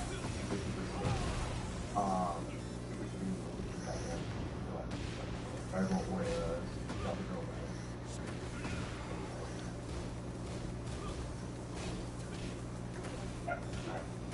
Delta Barrel.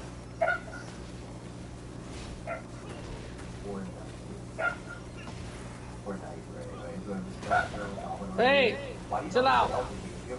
Yeah, he's got That's it. Window privilege is gone. Tell her. Window privilege is gone. Girl, you don't have Delta King. That's like a. I don't know, bro. You deserve to be locked up for that. I'll fucking slap the my ball straight. Tonight should not be. No, don't do that to her. Oh. Why did I press that? I thought I had fucking my burst still.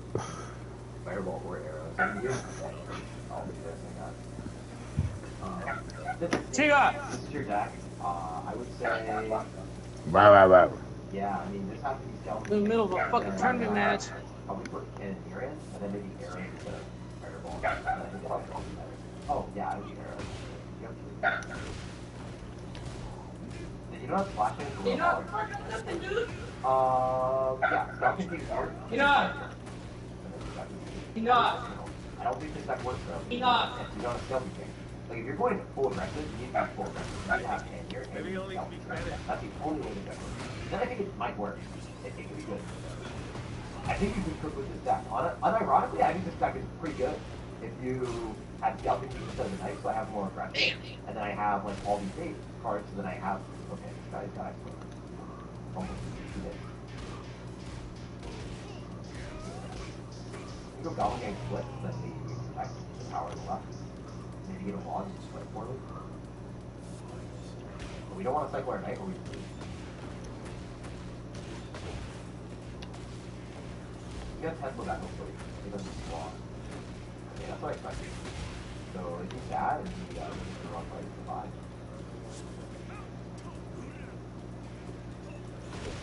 I think you guys are kind of seeing that, but does not feel good. But you play that perfect. Wow, that was big out. Holy heck, that was an outplay and a half. So yeah, using a Knight and Kite, and then not. So what I like doing is I don't like going into this. I never drop my Knight into this. If you drop units into the Expo, they drop a Tesla and it's just you just look at the game like this game sucks. But if you drop like a Knight into the other side, it's like the Expo with the part there and stuff. Try to sideways up here. Alright, so this expo again. But earlier when I had her out there like an hour and a half ago. No, we did one night. That was the ship. That's a lot of stuff. I think I got a recycle. I haven't had the chance to. I think I go on solid then. Probably fireball. But that's right. It's not long though. Pretty hard for me. I think the spear gun was like 2 times the power, which is pretty wild. Yeah. Spear gun like stuff together. Because of the damage. Sometimes you want to just get damage.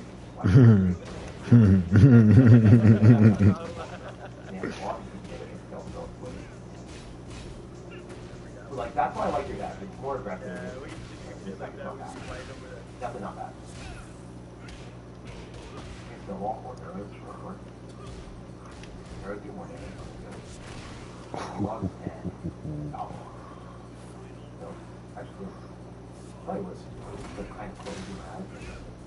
We see what happens. We just got the order by all the ones that will be. Don't have the evil witch, but still good enough. Oh my god. Oh, I was going to say, she is throwing a fucking fit, man. I think I dropped her too low. Delta Barrel plus the ball, which is gonna be so good. I really like that. I think your deck works pretty well. Like, I like the Delta Barrel.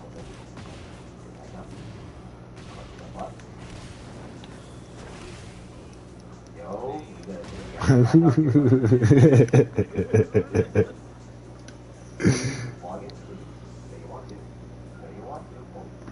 Got it. Wait. That's way that witch is gonna kill him. He has no way. The lightning guy? Let's go real quick. The dude with the cog thing? Alright. So yeah, this deck, I love it. Like, unironically, this is the best deck of the day. Like, you didn't do it, like, in the most optimal way. Here, 100%, so you can do scout deck. And then, Delta King, and like, I'm so happy I played this deck. This is really, really good. This is the first deck today that I'm like, damn, I kinda wanna play this on ladder. I think it slaps. Oh. This is like an 8-5, man. It's not really like a phenomenal deck, but it What's the name of the character from Demon Slayer where he says, "Oh, they're hard to play"? I don't really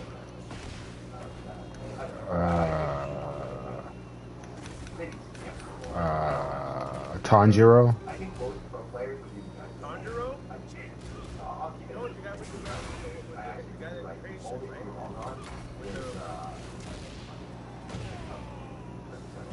I'll just say the objective stuff. I won't say the stuff about the guy with the orange hair Rengoku. I'm gonna do it anyways. Love the face of this thing, my guys. It's Josh. Josh Kaplan. I love you guys. Seriously, thank you for the donuts. You guys are so generous, man. Karen, thank you for Ron. Thank you for a lot of that. And then I use Cannoneer. I suppose that's what it's possible to win against with Mighty Miner and Tank Wall Maker. Yeah, it's not possible actually. At like higher levels, it's not possible. I think it is possible to be expo players, but it's just not that good. But at higher levels of skill, if I play that top 1,000, I'm telling you, you can get close to everything. But legitimately, if you're playing with the Loggate Special deck, as I said before, if I play expo, I was seeing if the loop would work. as an expo player, like previously, and someone that's playing against World War, at higher levels of game, like, where would you forget? Where would you forget? When there are decks that do not work, like a Loggate deck that has no spell, you will always lose your defensive expo and the aggressive expo, and it will destroy you. It will not be good. It will not be fun. It will be a huge waste of your time. At higher levels of play, that is true. But maybe a little bit of skill, like you know, it happen at this time. But yeah, it's just at higher levels, there is no way. You need the suspicious push to get on top of the expo potentially, and you know that. Alright, cool. That's the stream for today. I guess maybe I'll do another stream later. I appreciate everyone being here. This was supposed to be a very short stream, and we somehow got donated $140. Like, I don't do that at all. And all the money is going back to the channel for the editing, and very, very, very thankful for that. I just want to say that crystal clear. Like, this is not a big part of it. went over and beyond. Like, holy cow, I am so blessed to have this game. You guys are so, I'll be back later tonight. I'll do that soon. I got something for that ass. So we're good. I'll see you guys later. I hope you have an amazing rest of your day. Check out the pin comment if you want to see what the best Tekken Clash Royale is. I'll be back later tonight for another stream. We played Pokemon Shut the viewers? Yeah. Blue sparks all the way. Yeah, there'll be more content on the next channel. Anyway, see you guys later. Peace. And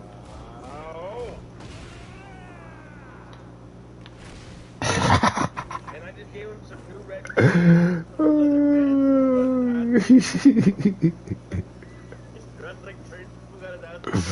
Oh my god. Has been a part of the Clash universe as long as the Clash universe has existed. In Clash Royale, for most of the game's history, it's been considered to be the backbone defense to many iconic decks. P.E.K.K.A. is an expensive yet extremely powerful tank that has acted as a force to keep beatdown decks in check. Although it has received plenty of balance changes in its past from what it originally was, it's hardly received any changes recently, and in the last few years, it's gone from being an iconic staple in the meta to borderline useless. So how does a card that was consistently viable for years become one of the worst cards in the game? Well, in today's video, we're going to be covering all the highs and lows of the P.E.K.K.A.'s 8-year history, how it eventually fell out of the meta, and check to see how it's doing today. The P.E.K.K.A. has been in Clash Royale since the very beginning of the beta days, over 8 years ago in January 2016. But what does P.E.K.K.A. mean? Most cards are named directly after what they are. The prince is a prince, the musketeer is a musketeer, but P.E.K.K.A. isn't even a real adjective. P.E.K.K.A. is actually an acronym. So what does it stand for? Well, to answer this, we have to go all the way back to August 2012, where the P.E.K.K.A. was released in Clash Royale's sister game, Clash of Clans. Originally, this acronym didn't mean anything. Supercell was holding a contest to let the community decide what it meant, and it would be officially decided on August 23, 2012, where a user named Victor got 58 likes on his Facebook comment, making his suggestion the official acronym. Perfect Enraged, Night Killer of Assassins. So although it does have an official meaning, it was originally a meaningless acronym that Supercell probably wasn't quite sure themselves what it meant. The P.E.K.K.A.'s gender is also something that isn't 100% clear. You might think it doesn't have one since it's essentially just a robot, but according to an old Clash of Clans clip, it clearly states, the armor on P.E.K.K.A. is so heavy that spring traps don't affect her. A modern banner also states, no one messes with her butterfly. Machines in real life like bows and cards are usually referred to with feminine pronouns, so this could have been the case here, but she was actually part of the Lucky Ladies Challenge a few years back, and also according to a Clash-O-Rama strip, the mini P.E.K.K.A., who was another troop in Clash Royale, was the P.E.K.K.A.'s child, and the mini P.E.K.K.A. was confirmed to be male, which implies that the P.E.K.K.A. is a biological creature that is able to reproduce. Also, if you read the P.E.K.K.A.'s card description in Arabic, Persian, or Finnish, it actually refers to it as a male, and the English one doesn't refer to any person. At the end of the day, though, it doesn't matter much. It's just a fictional character in a mobile game. Now let's jump up to January 2016 and observe the first appearance of the P.E.K.K.A. in Clash Royale. The P.E.K.K.A. didn't deal the most damage per hit of any troop, but it did deal the most damage per hit of troops that could attack other troops. You see, in Clash Royale, some troops, usually win conditions, ignore other troops, making them essentially worthless on defense. So even though the P.E.K.K.A. didn't deal the most damage per hit, it did deal the most damage to troops per hit of any troop, which made her an excellent defense to ground-based tanky win conditions like Golem and Giant. The downside to this was that she was much harder to connect to the tower. Swarm cards like Skeleton Army were detrimental to the P.E.K.K.A., countering it for a +4 positive elixir trade in a one-on-one interaction. But one more advantage she had over the other building targeting tanks was that she had more health than both of them. In fact, she had the most health of any card, but it was well deserved because she cost 8 elixir, which made her more expensive than every other card, tied only with the Golem, who was also 8 elixir. Also like the Golem, she was one of the only 2 true cards in the game to have a 3-second deploy time. Most cards' deploy time was only 1 second. Having a 3-second deploy time was a huge detriment because if you played the P.E.K.K.A too close to an enemy troop, that troop would get a lot of extra time to deal damage to the P.E.K.K.A. Furthermore, this 3-second deploy time was long enough as to where you couldn't successfully use it as a reactionary defense on Hog Riders placed at the bridge, because the Hog Rider would use its very fast running speed to make it all the way to the tower before the P.E.K.K.A finished loading in. The P.E.K.K.A was an interesting card because it wasn't really considered to be a win condition due to her not being able to reliably deal damage to towers, but because it was the most expensive card in the game, you kind of had to build your deck around it. Hold on, pause. January 17th, 2016, it shows that it was only being used in 2 of the top 100 ladder decks, which makes sense when you consider that things like Hog Rider, Inferno Tower, Skeleton Army, and Barbarians, who the P.E.K.K.A could not take out in one shot, were all over the place, while cards the P.E.K.K.A was effective against were not that popular. You also saw a lot of spawner decks, of which were very popular, especially in the lower arenas around this time, and P.E.K.K.A would get overwhelmed by them. It was just too easy to counter with swarms for a massive positive elixir trade. If you really needed a tank killer, something like Barbarians was just a safer, more versatile option. The P.E.K.K.A would receive its first balance change on February 2nd, 2016, which would be a rework. Its hit points were reduced by 13%, but the cost of the card would be reduced to 7 elixir. This marks a rare instance in Clash Royale history where a card's first change was changing its elixir cost. This was a pretty big deal, and I think it was the right move. 8 elixir for a non-win condition made it really hard to fit into any deck. It was so easy to get large positive elixir trades on with cheap swarm. Health didn't matter much in those situations. No, I modified it into a flapjack. Evaporated within seconds anyway. So I think that was the right stack to nerf, because it overall needed a lot of help. This rework overall Yeah, with certain throws. Yeah, like this one I can't. This one is just a throw. But that one, or any throws where I dash in, or this, any dashing ones, yeah. And the tombstone is also a dash, yeah. It doesn't look like a dash, but the input is a dash.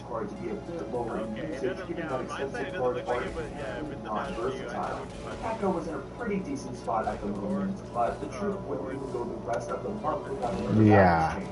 Because on February 29, 2016, a general change was being implemented to every current troop, which was a sight range decrease to indirectly nerf all buildings. What's interesting is that most P.E.K.K.A had a 6-tile sight range, and likewise for most troops, the sight range was decreased to 5.5 tiles, but the P.E.K.K.A sight range was reduced by a full tile, down to 5, meaning Supercell was specifically giving the P.E.K.K.A some special attention here, giving it just a little more help than the rest of the troops would get. Now initially after this change, the use rate was still at 8% in top ladder, and it didn't seem like the P.E.K.K.A's place in the meta was changing whatsoever. But on the same day, as the sight range buff, 6 new cards were released. The Princess and Ice Wizard were notable additions that are a bit relevant to the P.E.K.K.A, but the one that was the most important to the P.E.K.K.A story was the Dark Prince. Later in March, you saw the rise of what would be one of the most iconic decks, not just related to the P.E.K.K.A, but in all of Clash Royale history. The deck simply known as P.E.K.K.A Double Prince. P.E.K.K.A, Prince, and Dark Prince was a very synergistic combo. I know it seems strange at first that the 2 fastest cards in the game would pair well with the slowest, most expensive card in the game, but they served each other well. However, I think it's unfair to say that this trio worked well together simply because of the synergy. A large part of their success was simply due to them being epic cards. Higher rares in the early days meant a lot more than they do now. Legendaries were inherently overpowered in early 2016, not just because of their unique powerful abilities, but also because they went up to level 6, which equated to a level 9 epic, which didn't exist, as the max for epic was level 8. A level 8 epic equated to a level 13 common, which also didn't exist yet, as the max level for commons was 12. Epics and legendaries Oh, I messed up. which I think helps the trio a lot more than their synergy. I think this is backed up by the fact that the best performing variants included both the Princess and the Ice Wizard, the only two legendaries at the time. P.E.K.K.A Double Prince was basically pay to play, which in turn was pay to win since it was such a powerful deck. It was impossible to have this deck anywhere near that. Oh, it was too fast. Even if you were playing all the time, keeping your chess cycle flowing, and getting every free reward since the game's base. I almost hit the rolling death cradle on your ass and you fucking broke it. I'm pissed. To 31% within the month of March, making it the 10th most popular card. A crazy increase that cannot be explained by a sight range decrease alone, just to be clear. Within a few weeks, there were balance changes, and the Prince, Dark Prince, and Princess would all get nerfed, severely hurting P.E.K.K.A Double Prince. But in the same set of balance changes, the Three Musketeers would see an elixir reduction, which led to, in the coming months, P.E.K.K.A Three Musketeers seeing some play as a very expensive yet effective combo. But P.E.K.K.A Double Prince was still the more dominant P.E.K.K.A deck you saw, despite the Princes becoming worse and Three Musketeers becoming better. P.E.K.K.A Double Prince didn't really have a massive fallout until after the May update later that month, which increased the level cap for common and rare cards, diminishing the advantage that epic cards previously had. As P.E.K.K.A Double Prince was falling, Hog Trifecta was rising, and the meta determined that Mini P.E.K.K.A, the P.E.K.K.A's son, was a better fit for dealing with it. Remember, the P.E.K.K.A was terrible against Hog Rider because of its 3-second deploy time, so it just wasn't the right environment for her right now. Mini P.E.K.K.A was rising dramatically in popularity not just because of its faster deploy time, but also because it had an infinite range bug allowing it to easily fully counter Hog Riders. And even without bugs, the Mini P.E.K.K.A actually had a longer range than the normal P.E.K.K.A. Since the P.E.K.K.A wasn't considered to be that great without the strength of the Princes backing it up, Supercell ultimately decided it was time for a buff. To give P.E.K.K.A more of an edge over the Mini P.E.K.K.A, she would be given a damage buff of 8%. This was huge because it now meant she could one-shot Barbarians, Musketeers, and Wizards. Barbarians especially were quite strong around this time, and there weren't many cards that could one-shot them, not even a Fireball. So this gave P.E.K.K.A a nice advantage, especially compared to the Mini P.E.K.K.A. Despite the advantages that P.E.K.K.A had though, it was still 3 more elixir than the Mini P.E.K.K.A and couldn't counter a Hog Rider. So after this change went live, P.E.K.K.A only saw a small boost in usage, while her son's rate stayed about the same. P.E.K.K.A Double Prince was doing a bit better thanks to the buff though, and if you saw P.E.K.K.A in the months following this buff, it was usually in Double Prince decks, but only There's no way. the latter players were playing it by July. By August, P.E.K.K.A had pretty much phased out entirely again. According to the August statistics, Mini P.E.K.K.A had climbed to being the 3rd most popular card and the single most popular troop in the entire game, while P.E.K.K.A stagnated. It was clearly the better damage dealer, so later in the month, the P.E.K.K.A would receive another damage buff, this time being a 5% increase. With this additional increase, it would now be able to one-shot an Ice Wizard and a Witch. It also got a slight first hit attack time decrease. This set of balance changes also saw a nice buff to the Prince and Dark Prince, allowing for the Oh, you fucking ass. I did not see that charge coming. Alright. I can't lose to Kuma. This wouldn't last long. P.E.K.K.A was doing alright right after the balance changes, but it only went down after that, falling to 0% by October. This is because for the rest of the year, the meta shifted to favoring Lava Hound decks with Mega Minions, Elite Barbarians, and Graveyard, which was terrible for the P.E.K.K.A because those decks were too stormy, too fast, and too in the air. Also, so many meta decks included either Inferno Tower or Tombstone. It was just too much for this butterfly chasing menace to handle. If you did see the P.E.K.K.A around this time, it was usually with the Three Musketeers, but you really weren't seeing P.E.K.K.A around this time at all. Certainly not if you were in the top 100 in the world. So there really isn't what a much to sweep. talk about until the card's next balance change, which would arrive on February 13, 2017. Finally, Supercell was making the deployment Oh yeah? consistent with every other Oh, he hit me with it. fun fact about this, did you know that when the P.E.K.K.A finished deploying, she would say butterfly? She would say it 3 seconds after she was placed onto the arena, right as she was finished deploying. But since decreasing the deploy time to 1 second, she still said butterfly 3 seconds after being placed. And to this very day, as of March 2024, she still says butterfly 3 seconds after being placed. Reminiscing that 3-second deploy time she used to have, this made P.E.K.K.A severely more useful against cards that required an immediate response. The P.E.K.K.A was not only a somewhat viable reactive card to those cards, however, it was also decent against the newly released Battle Ram. Of course, it wasn't the most cost-efficient counter, but it's better than nothing. Overall, though, a deploy time decrease is a huge buff. The Expo and Mortar are perfect examples of how much of a difference a small tweak to that stat can make. So a couple of weeks after the buff went live, the card's use rate in Top Ladder rose to a staggering 2%. Okay, it may not have seen a huge surge in popularity right away, but the meta was still developing. Players were still trying to figure out what the best use for the P.E.K.K.A was. Remember, the 7 Elixir, it was quite a difficult card to fit in. Over the next few months, the one notable development to the meta related to the P.E.K.K.A was the rise of Battle Ram. People were actually using P.E.K.K.A Battle Ram before the deploy time decreased, but it didn't see much high-level play until around April. It just got more popular in June, where most players would finish with this P.E.K.K.A beatdown deck, which included the Battle Ram, Lightning, and Dark Goblin. But the P.E.K.K.A's full potential wouldn't be realized until July. This month was the Crown Championship, and one player, called Oxalate, delivered a staggering performance using a P.E.K.K.A deck which included Battle Ram, Bandit, and Nightwing. He used this deck in every single round and ended up winning the entire tournament.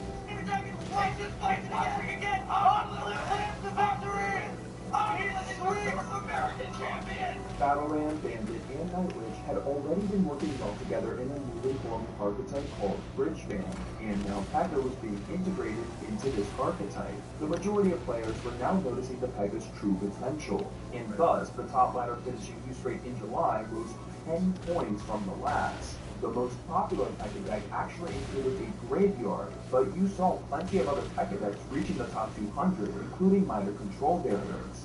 Lightning was absent from all of these, with Fireball or Poison being the go-to choice for a big spell. P.E.K.K.A was clearly doing very well for herself around this time. She was pairing really well with a lot of the cards that came out in the first half of 2017.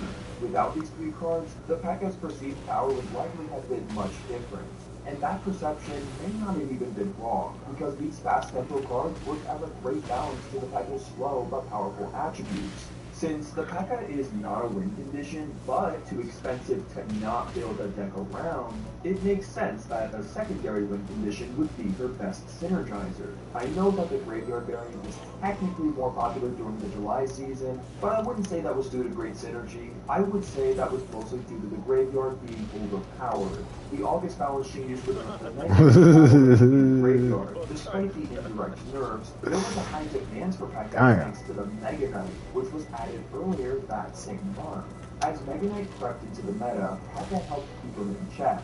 The Battle Ram was more, so instead of P.E.K.K.A Battle Ram, you saw P.E.K.K.A Hog Rider as the new most popular P.E.K.K.A deck, while P.E.K.K.A Minor Control remained fairly popular.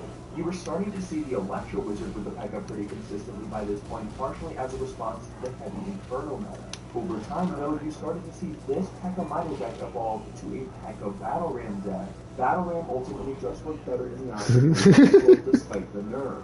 P.E.K.K.A's popularity was growing a lot. For a card that shouldn't be that versatile, it certainly was appearing in a good variety of decks. Although I did that shit. Anywhere, the top ladder boosters from the end of September to October suggested that this July to September period was just another phase for the P.E.K.K.A. Perhaps it was only working well because of other popular Bridge Jam cards. But it turns out that this downfall period was the phase, because in November 2017, P.E.K.K.A was seeing great success again, this time with the Goblin Hut.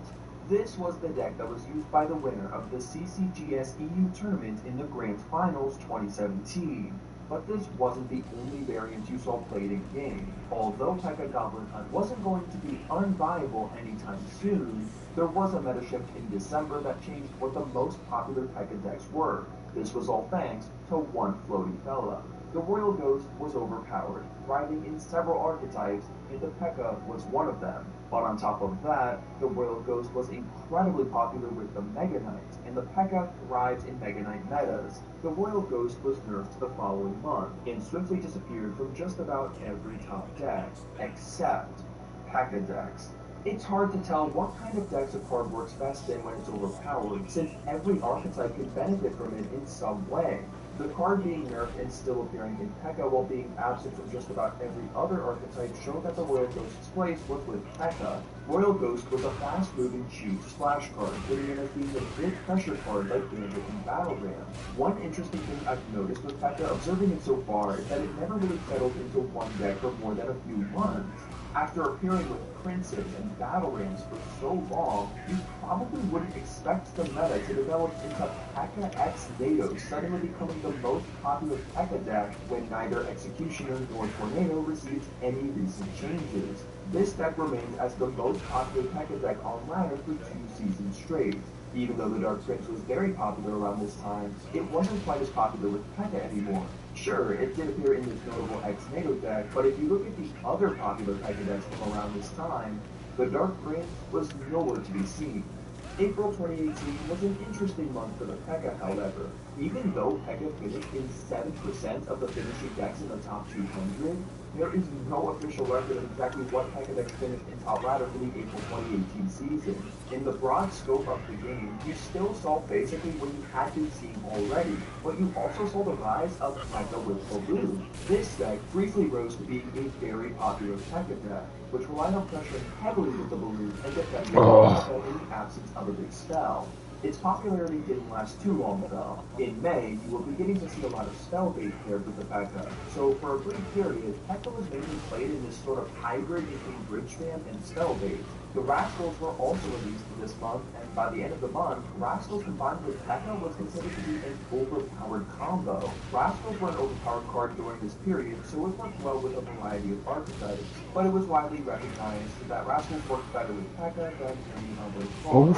Rascals were ultimately nerfed, so after that, you didn't see them together much anymore. In the following month, you mainly kept seeing P.E.K.K.A. with fast, high-pressure cards like Bandit, Miner, Royal Ghost, and Hog Rider. Dark Prince didn't seem to be that popular Demolition Man. point, but it certainly wasn't going to be absent forever. In July, this Bridge Spam deck with the Magic Archer was trending. There were just so many different competitively viable P.E.K.K.A. decks surging in the meta throughout 2018. So rather than keep going over every one individually, I'll put them all on screen now because I don't really need to keep going over them. The gist of P.E.K.K.A. decks was generally the same, merely swapping a few cards here and there. However, later in 2018, you didn't really see the Hog Rider paired with the P.E.K.K.A. anymore. The Battle Ram had almost fully solidified its place.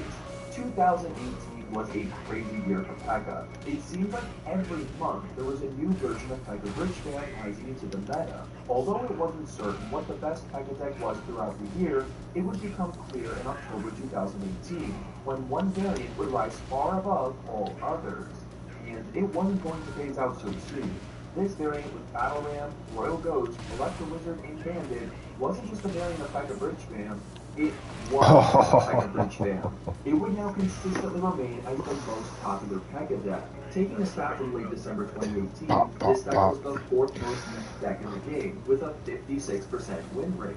This wasn't the only P.E.K.K.A. deck in November, we saw a variant with the Dark Power, was very strong, as well as one with the 3 Musketeers. Since they were really popular at this time, the 3M variant wasn't quite as popular as the other two, but had the highest win rate of the 3. P.E.K.K.A.'s use rate in Grand Challenges was hovering around 15 to 16%, which was pretty high. Some argued it needed a nerf, but the majority opinion was that it was a balanced card. P.E.K.K.A.'s momentum was not slowing down going into 2019. P.E.K.K.A. Bridge Spam was running rampant, exploding in popularity even further in January. By January 10th, it had officially become the most used deck in the game, and by January 12th, it consisted of 3% of players' decks, nearly double the popularity of the 2nd most popular deck in the game. And despite being so popular, it still had a 55% win rate. Just to remind you, this was one single variant, and these recent stats were taken just days after a Battle Ram nerf. So it's not like Supercell wasn't trying to tone it down at least a bit. Pekka Bridgefam wouldn't hold the #1 spot forever, but it certainly wasn't going up the leaderboards anytime soon. Over the next few months, Supercell would nerf the Battle Ram again, as well as the Bandit, to help tone down Pekka Bridgefam. And although it still wasn't going anywhere, you did see some players sub out the Battle Ram for Ram Rider, subsequently replacing the Zap with Snowball, since it worked better with Ram Rider. Even Pekka with Goblin had made a small comeback around this time, but even with the Pekka's ability to adapt to other decks outside of Bridgefam, it couldn't keep her rates as high as they were before.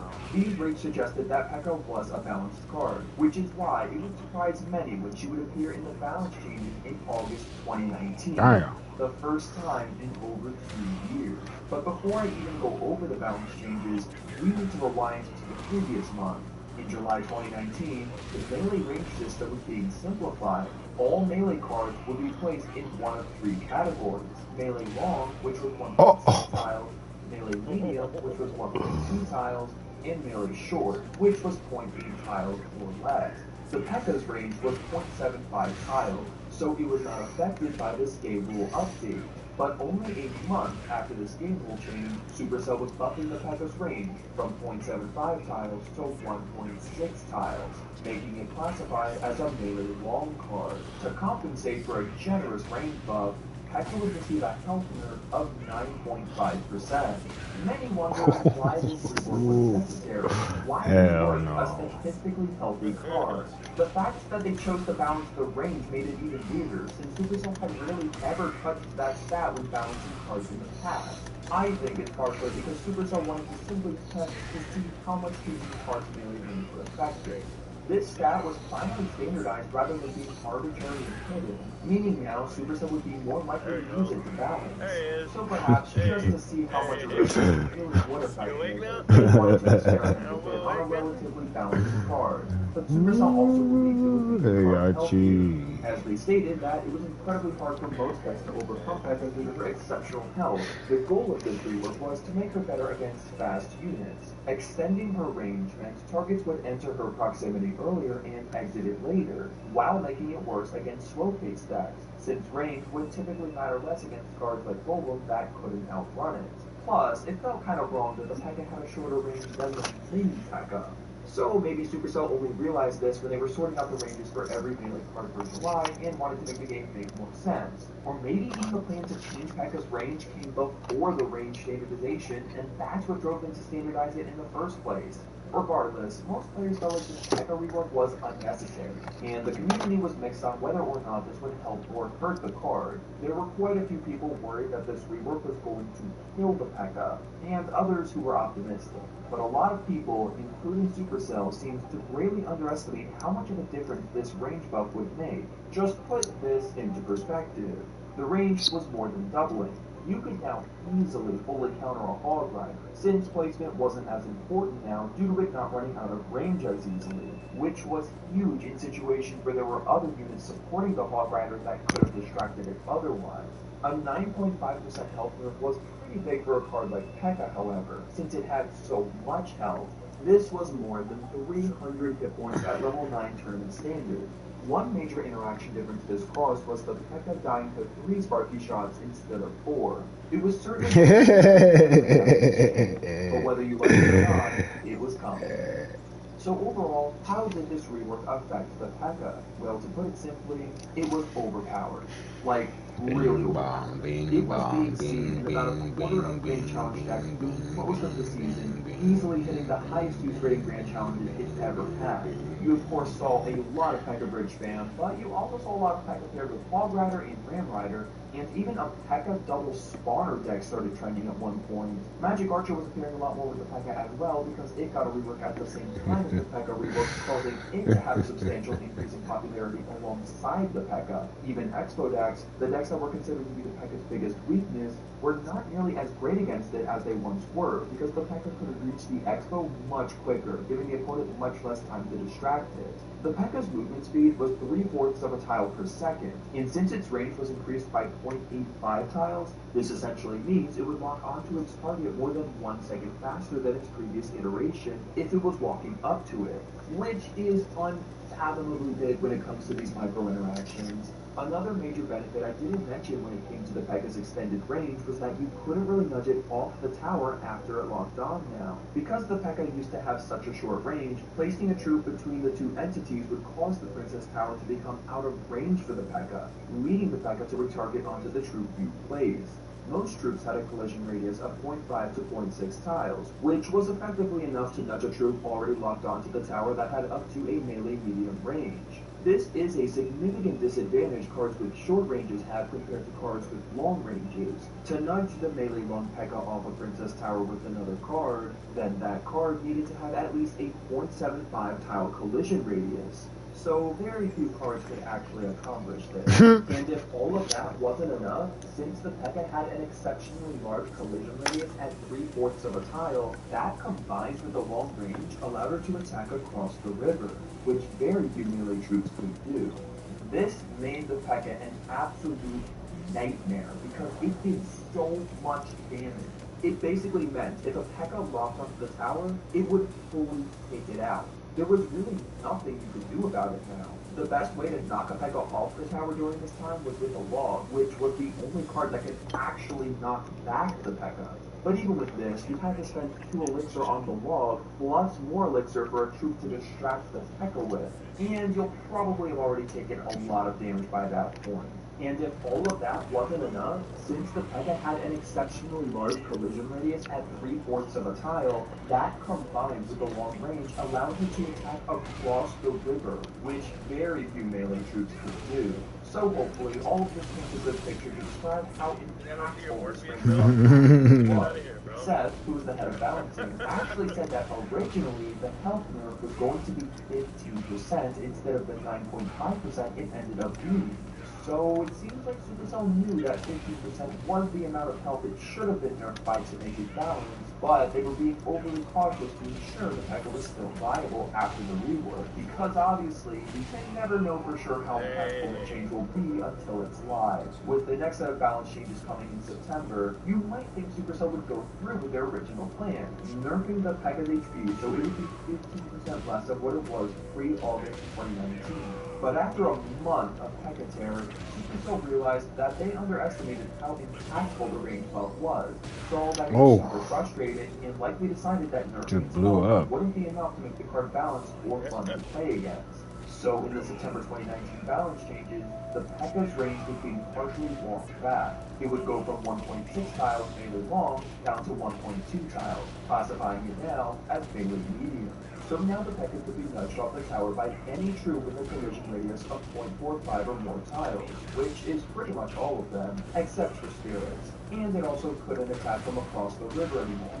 This was the last balance Demolition Man for a very long time. So how did a card that consistently adapted to the meta, acted as the backbone to several top meta decks, and kept ground tanks in check, end up being borderline useless several years later with no further balance changes? Well, it certainly didn't happen overnight. Initially, after the range nerf, the rates returned closer to what they were before the first rework. It was still doing just fine, and it actually seems to be in an overall healthier position than pre-August 2019, because it was still better against fast-moving cards than previously, while also being more bearable to deal with if you were playing a more slow-paced deck that relied on big pushes, which was the initial goal of this whole rework. The new main P.E.K.K.A. deck you saw floating around this season. Oof, I messed up. I didn't stop fast enough. You smell like a good idea. Overpowered executioner that also got buffed in September. So as a result, this P.E.K.K.A. deck won more grand challenges and had a higher win rate than any other top P.E.K.K.A. deck this season. Fisherman certainly wasn't something you saw every time you saw P.E.K.K.A., but it would definitely be more common to see the P.E.K.K.A. with it than without it during the period where it was overpowered.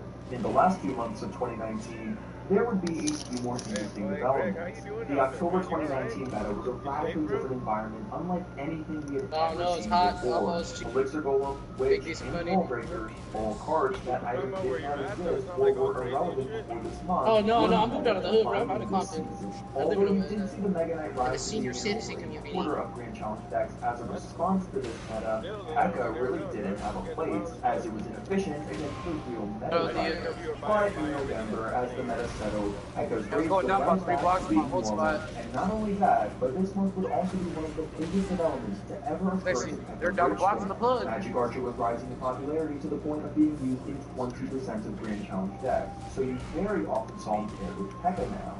That was no major new development by itself, as you commonly saw this duo used together in the past, but what was notable was that the Magic Archer replaced the minions in the iconic P.E.K.K.A. Bridge Spam deck. This might sound like a fairly minor development that was quickly fizzled out when the Magic Archer was nerfed, but this development was this variant would now be the one that was known as the P.E.K.K.A. Bridge Spam deck. In January 2020 to February 2020, this P.E.K.K.A. Bridge Spam deck was usually the #1 most popular deck in the game, consistently remaining in the top 3 if it wasn't #1. It started to dip a bit more in March, but throughout all of 2020, it was among the top 10 most popular decks in the game. It certainly wasn't dominant, and that was good for P.E.K.K.A. But the main thing to notice is that P.E.K.K.A. didn't really appear outside of this deck. From 2017 through 2019, you were seeing so many adaptations and developments in relation to P.E.K.K.A. The top P.E.K.K.A. deck was constantly changing before, but in 2020, you really only saw P.E.K.K.A. in P.E.K.K.A. Bridge Spam. The only variation you saw sometimes was Dark Prince subbed in for Royal Ghost or minions for Magic Archer. Despite the win rate of P.E.K.K.A. Bridge Spam remaining solid throughout the year, the win rate for the standalone card was hovering in the high 30s, low 40s, which usually indicates that said card isn't that great. Oh, that's the sign to start P.E.K.K.A. was drinking. clearly not as flexible as it once was, only showing viability in very specific decks, which honestly makes sense for a card that's more on the expensive side. One highlight of P.E.K.K.A. I want to cover from this year is in the #1 spot for the ladder leaderboard in October 2020. Not in Bridge Spam, but rather this P.E.K.K.A. balloon free. It would be ridiculous to say the card needed a buff at this point, but being just barely above average in 1 or 2 good decks couldn't last forever. With this pattern of decline being present through 2020, it's easy to assume this would continue going into 2021. But 2021 was surprisingly a really good year for P.E.K.K.A. This was partially thanks to a brand new card, the Electro Giant. This troop was pretty tough to counter since when a troop attacked it, it was dealt damage, meaning cards like Skeletons and Bats couldn't get more than 1 hit on the E-Giant before dying. Since P.E.K.K.A. had a lot of health and dealt more damage per hit than most cards, it was a very effective counter against this new menace. Also as a bonus, since the P.E.K.K.A. and Electro Wizard had the same hit speed, if you timed it perfectly, you could have it so the Electro Wizard hit the Electro Giant at the same time the P.E.K.K.A. did, fully shutting it down with the P.E.K.K.A. unscathed, since the Electro Giant didn't deal damage when it was stunned. You continue to see some top players playing P.E.K.K.A. Balloon through early 2021, but it never really caught on as being super popular. Around May, this P.E.K.K.A. Bridge Spam deck with Mother Witch and Dark Prince was trending, rivaling P.E.K.K.A. Bridge Spam for months over being the #1 P.E.K.K.A. deck. Oh, this hell P.E.K.K.A. no. rates to be the highest they've been in years. Around this time, though, the majority of P.E.K.K.A. Bridge Spam players were actually subbing into Fireball for poison, because Mother Witch was very meta, and Fireball was much better at dealing with it. If you included both the Fireball and poison variants, P.E.K.K.A. Bridge Spam was actually the most popular deck in June 2021. And I'm not even including this new Mother Witch Rainliner deck. We're talking classic Bridge Spam. Oh, they leave it. Oh, they leave it. This can be attributed to the Mother Witch. Just starting. She's really good against Swarm, which wasn't present in P.E.K.K.A. Bridge Spam. Since Mother Witch was keeping the Swarm decks in check, the meta was just full brawl It's not Rocket League, buddy. Also, Fate Deck with Inferno Tower was pretty active in meta around this time because of the Fire Spirit's prominence. A few months later, in October 2021, I'm looking at making these shots, bro, because somebody in our team does not know to fucking rotate. Other guy does, but Captain Dingling over here.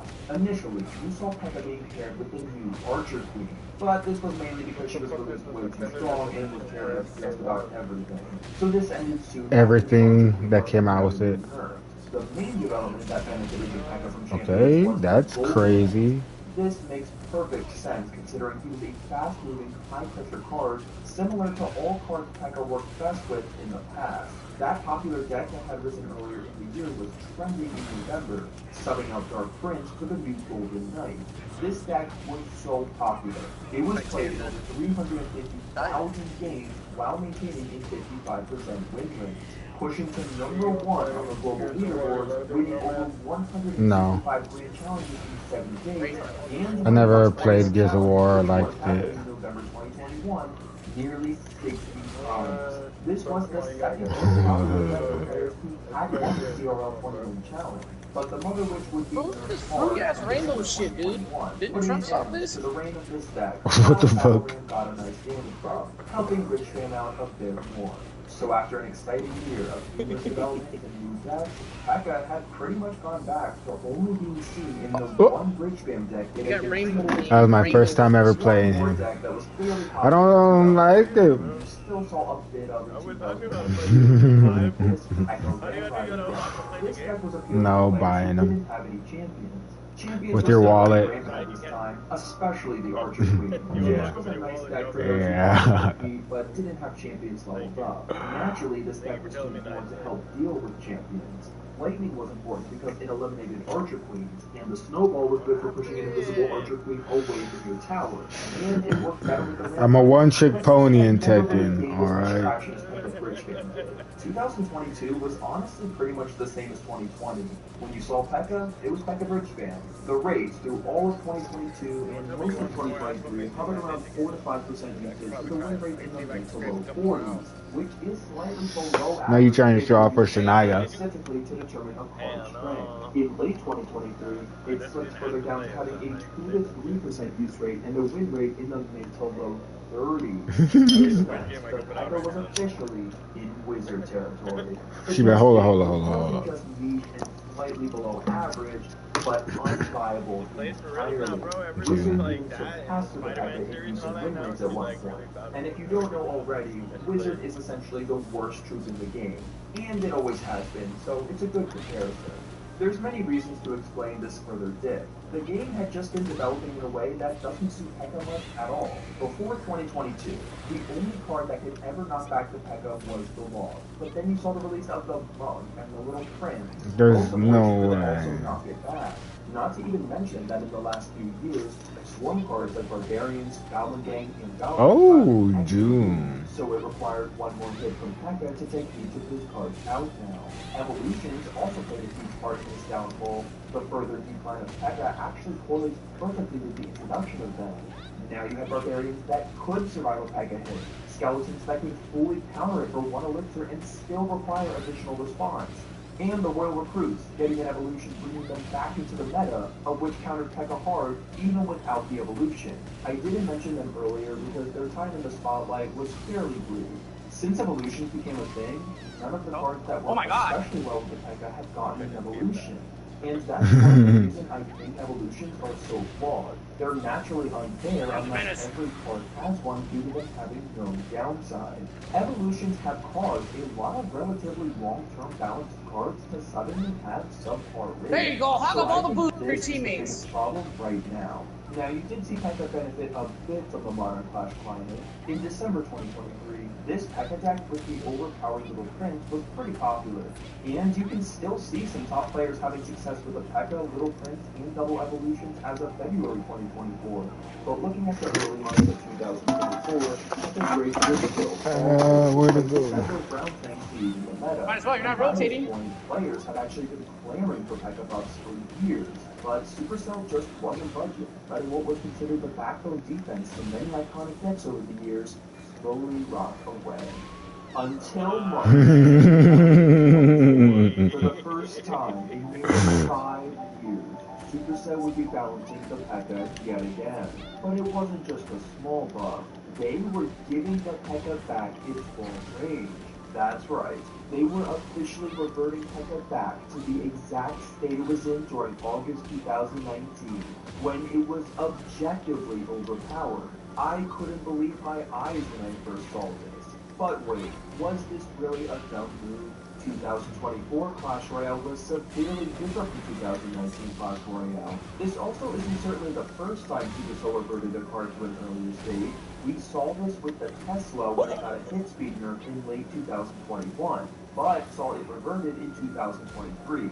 And it certainly didn't feel broken in 2023 like it did in 2021. Since the packet has already existed in this state, I don't need to cover the benefits the card gains by being a little longer. The main question is, how did August 2019 packet adapt to the March 2024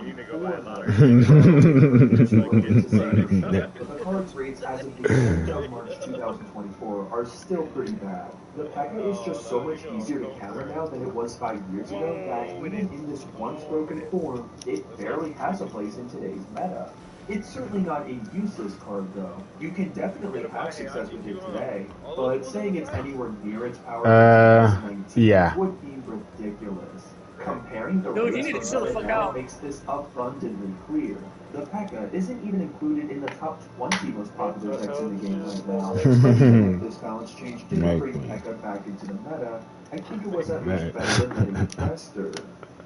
So, what is the future for P.E.K.K.A.? If I'm being honest, I think a range buff was a terrible move for the P.E.K.K.A. and not the right way to fix it. I think a 3% damage buff at a melee medium range would have been a much better route to go.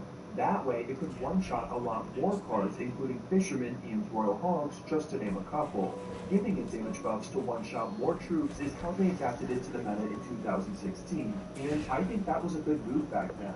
Even if the P.E.K.K.A. is relatively more balanced right now, I think this long range is going to need to be toned down eventually. Just wait until the cards that synergize really well with P.E.K.K.A. or even the P.E.K.K.A. itself get evolutions. If you wanted to get a bit crazy with the P.E.K.K.A. time as a balancing tool, I would have suggested this a while ago, since Supercell has said that they wanted every troop card in the game to have a 1-second deploy time besides the Golem and not use it as a balancing tool, but they did somewhat recently change the deploy time of Goblin, so it doesn't seem to be completely off the table now. Giving it some bonus stats for a slower entrance could be a really interesting way to balance it out. I see no good reason as to why this couldn't be used as a balancing tool anyway. But let me know what you think about the P.E.K.K.A. Is it good where it is? King used to have that move too. Or does it need a buff now? Also let me know which cards history These guys, do they have hot dog water in their fucking paint cans now? Yes.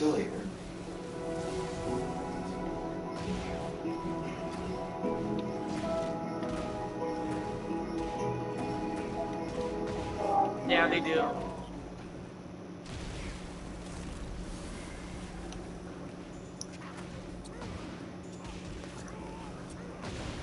Royale-like minigames nowadays has adopted the seasonal format, creating new themes each month to keep players engaged and ensure a steady flow of content. Stop fucking drinking As bog of water. August 2023, Clash Royale has had 50 seasons, so today I'm going to be ranking every single one. I will be ranking seasons based on overall theme, cosmetic content, new cards, new challenges in game modes, rewards, and overall meta.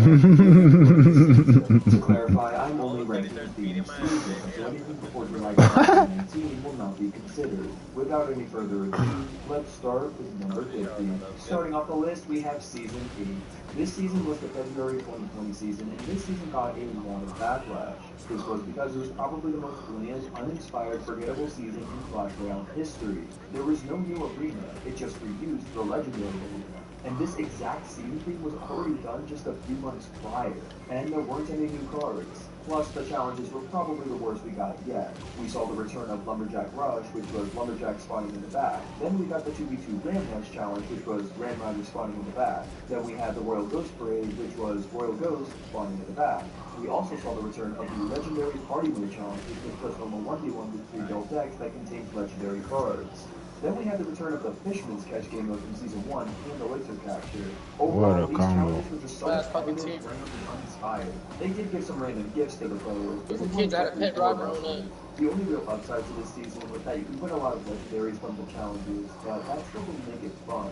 Number 49 is Season 19, which was the season just after Christmas 2020. This was just your generic winter season. This was weak as the main arena. 2021 had a lot of generic player seasons, as the team was pretty good focusing on content updates at the time.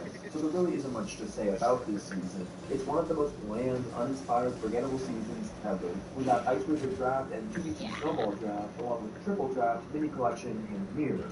Draft mode is fun, but I think Supercell was relying on it too much this season. The only real highlight Nom nom nom nom nom nom. Delicioso.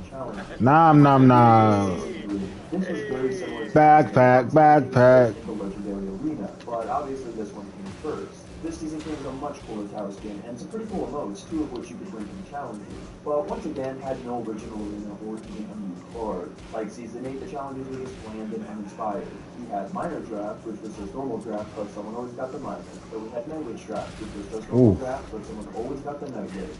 We were supposed to get a Bandit Spawner game mode, but it got scrapped ultimately and replaced with Bandit Draft, which is just normal draft, but someone always got the Bandit. Which is also where we saw the first appearances of Legendary Party and Lumberjack Rush. The one good game mode that came this season was the arrival of the brand new Triple Draft game mode, which came towards the end of the season. The other notable thing that made the season kind of frustrating was that Supercell had no idea what to do with the executioner. It ultimately got 5 changes in just this one season, if you count the originally planned rework. Overall, it was a mess. The season had mediocre challenges and no real things, making it rank low on this list. Up next is Season 23, which is the Dragon Spa. And this was just a reused theme from a year prior. In the party mode, we got a special Skeleton Dragon Spawner game mode that was 2v2.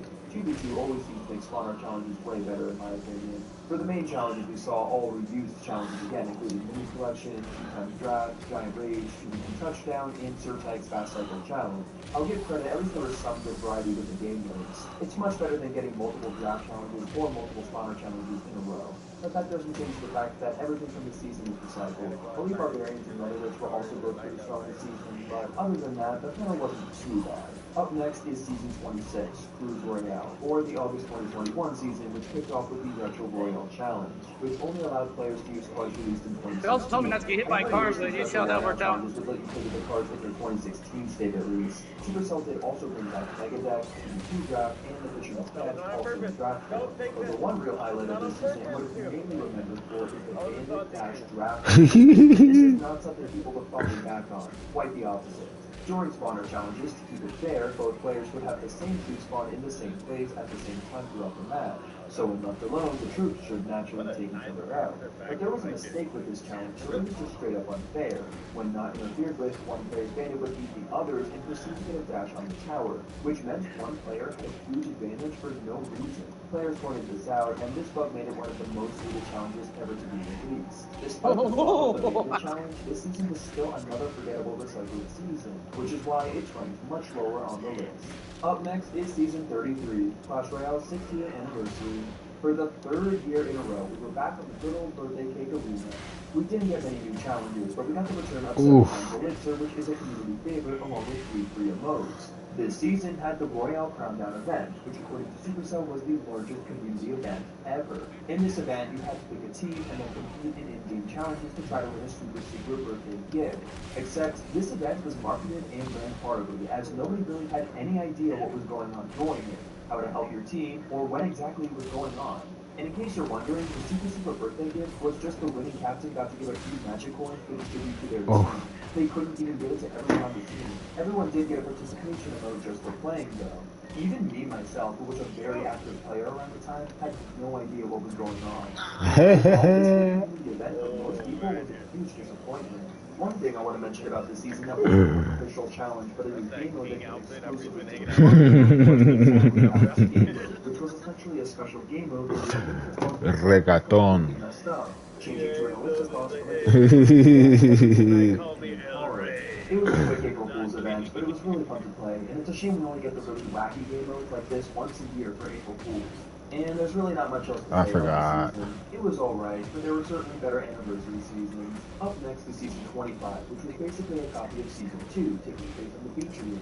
This season kicked off with the Elixir Marathon, with a chain challenge going from ramp up to double Elixir, triple Elixir, and eventually 7x Elixir. Then once again we saw the return of Classic Decks and the Mirror Challenge. And then we had the Sand is Healing, which was just a rebranded name Get it, somebody? It's now Oh, you guys are fucking dog water. I think the name is dumb because the full is healing is obviously obviously a reference to the floor is lava, but then they replaced I got 300 points, I got 150 and 130. Yeah, I have no points and they have a gold each. Making this reference stray so far away from what it was referencing, it doesn't even make sense anymore. But even with that aside, it was just another mediocre season filled with mediocre challenges and a recycled arena, which makes this season very boring and forgettable. But there's one reason why I put this season a couple seasons higher than the previous seasons.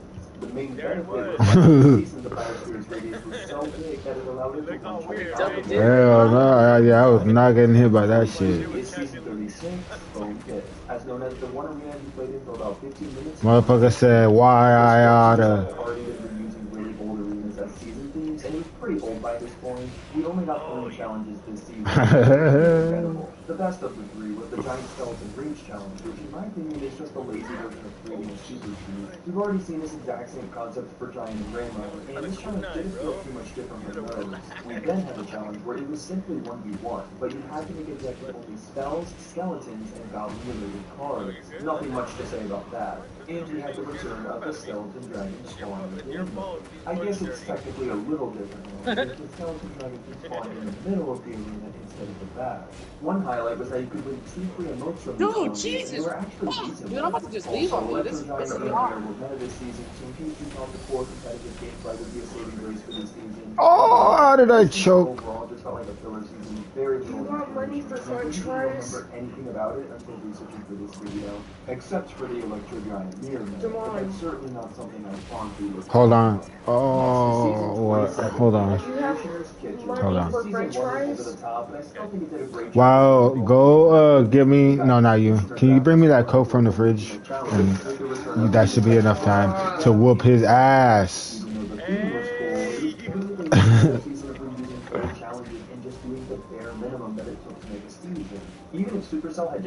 Alright, I'm gonna go with a jab. Oh, too fast. Oh, jab, jab. Oh. Although it was yet another season of reusing old arenas and game modes, there's one challenge that really stood out. This was the totally. That's what I was waiting for. This challenge was another spawner game mode, but this time skeletons would spawn in the back. Okay, I know that sounds boring, but the catch was that these special skeletons were invisible. Here, nothing's in the freezer. Skeletons okay, what'd you say? weak on their own. What? I wanted something like French fries or something. What? I wanted something like French fries or something. Everyone's like, no. One thing to note about this season is that the Elite Barbarians were actually buffed at the end of the previous season, so they were pretty overpowered going into the new season. However, they were emergency nerfed just a few days in, so it wasn't a major disruption to the season, even though they were still fairly strong after. Next is Season 49, Evolution Origins, taking place in the Dark Elixir Cave. With Evolution still as a relatively new feature, Supercell was keeping the attention on that. This season would see the release of the Evolved Mortar. Well, technically it was actually released about an hour before the season officially started, but you get what I mean. And this evolution was actually pretty balanced for an evolution. We got a new form of drafts this season, Evolution Draft, for another chance to play with the evolved cards. We also got a challenge dedicated to trying out the evolved mortar, as well as seeing the return of 7 times Elixir, coincidentally right after the Mastery Mode, and the return of the Super Witch. I guess they felt bad for leaving her out of Super Draft. The main highlight to me though was the Dark Elixir challenge, where Dark Elixir would randomly appear on the field, and the troops in it would move much faster but take more damage. This challenge was genius, making it fun because although your troops could be very strong, there was a trade-off. Unlike the evolutions, I had so much fun playing in the Dark Elixir challenge and sure hope it comes back in some form at some point. The season wasn't all that fun though, as the evolutions were making the Firecracker and Royal Giants incredibly overpowered, making the game a lot less fun for a lot of people. And the worst part was that it was impossible to get multiple evolutions without spending money. And combined with the newly added level 15, this is an Shining Wizard seasons in Clash Royale history. Supercell at this point was much more greedy than they had been with progression in the past, which ultimately made I knew it. I'm not being ruthless enough. Season 5 or November 2019, the Great Goblin Feast. The meta was a complete mess at the time. They had just killed Witch again and accidentally made the Executioner somehow even more overpowered after about 2 months of being broken. Elixir Golem and Night Witch were also a very overpowered combo at the time as well, which wasn't fun. And the meta was not the only disaster that happened this season. This season also had a sudden death global tournament that accidentally ended early, leading to a lot of players missing out on being able to play and earn rewards from it. Supercell did apologize and gave a reward to everyone who commented, but I still don't understand how this makes it much better since the rewards were worth less than what you could have won from the global tournament, and everyone got it, even those who were able to participate. All I know is, even though Supercell said this would not happen again, this tournament disaster is the reason I still play global tournaments within the first 2 days. But to give credit where credit's due, it is still yet to happen again since this incident nearly 4 years ago. Most of the challenges, like many of the previous seasons, were just recycled. But there was one new fun innovative challenge this season, and that was Mega Touchdown. Honestly, I think this is how Touchdown should always be. Towards the end of the season, Shining with the Executioner and Twitch back closer to the original 2019 states, ending in a chaotic 3-month saga. Was this season memorable? Absolutely. Was it an amazing season? Not exactly, but it had its benefits. This season was definitely a tricky one to rank. Number 38 is Season 40, which was Halloween 2022. This was your typical run-of-the-line Halloween season. It came with very good cosmetics and a free book of epics. The only new challenge that came this season was the Nightmare Bat Challenge, which was like the typical spawner challenge, but the bats were invisible, acting very similarly to the totally normal April Fool's game mode I discussed earlier. We also saw the return of the Witch My God. Challenge, which was simply draft, but so nothing too special. What was nice about these two events was that they were casual and they had free emotes. Towards the end of the month, we got 2 brand new cards, the Phoenix and the Monk. These cards were stupidly OP and caused the meta to revolve around them, but they weren't added until the last 3 days of the season, so it didn't cause too much trouble throughout the month. The Goblin Gate was quite popular up to the point of the Phoenix and Monk release. There was quite a lot of love gate going around, but it was still a fairly balanced meta overall. Another solid highlight of the season is that they brought back Mega Deck, but they brought back the Barbarian launcher just for this challenge, which was an amazing surprise because it was only supposed to be a temporary card a few seasons prior. The card didn't feel too broken or ruin the challenge. It was just fun. There's not much else to say about this season. It really was just like your typical Halloween season. There was a few solid The next season on the list is season 2. It's because she didn't bring me the cold Coke from the fridge. That's why. Shit, hold up.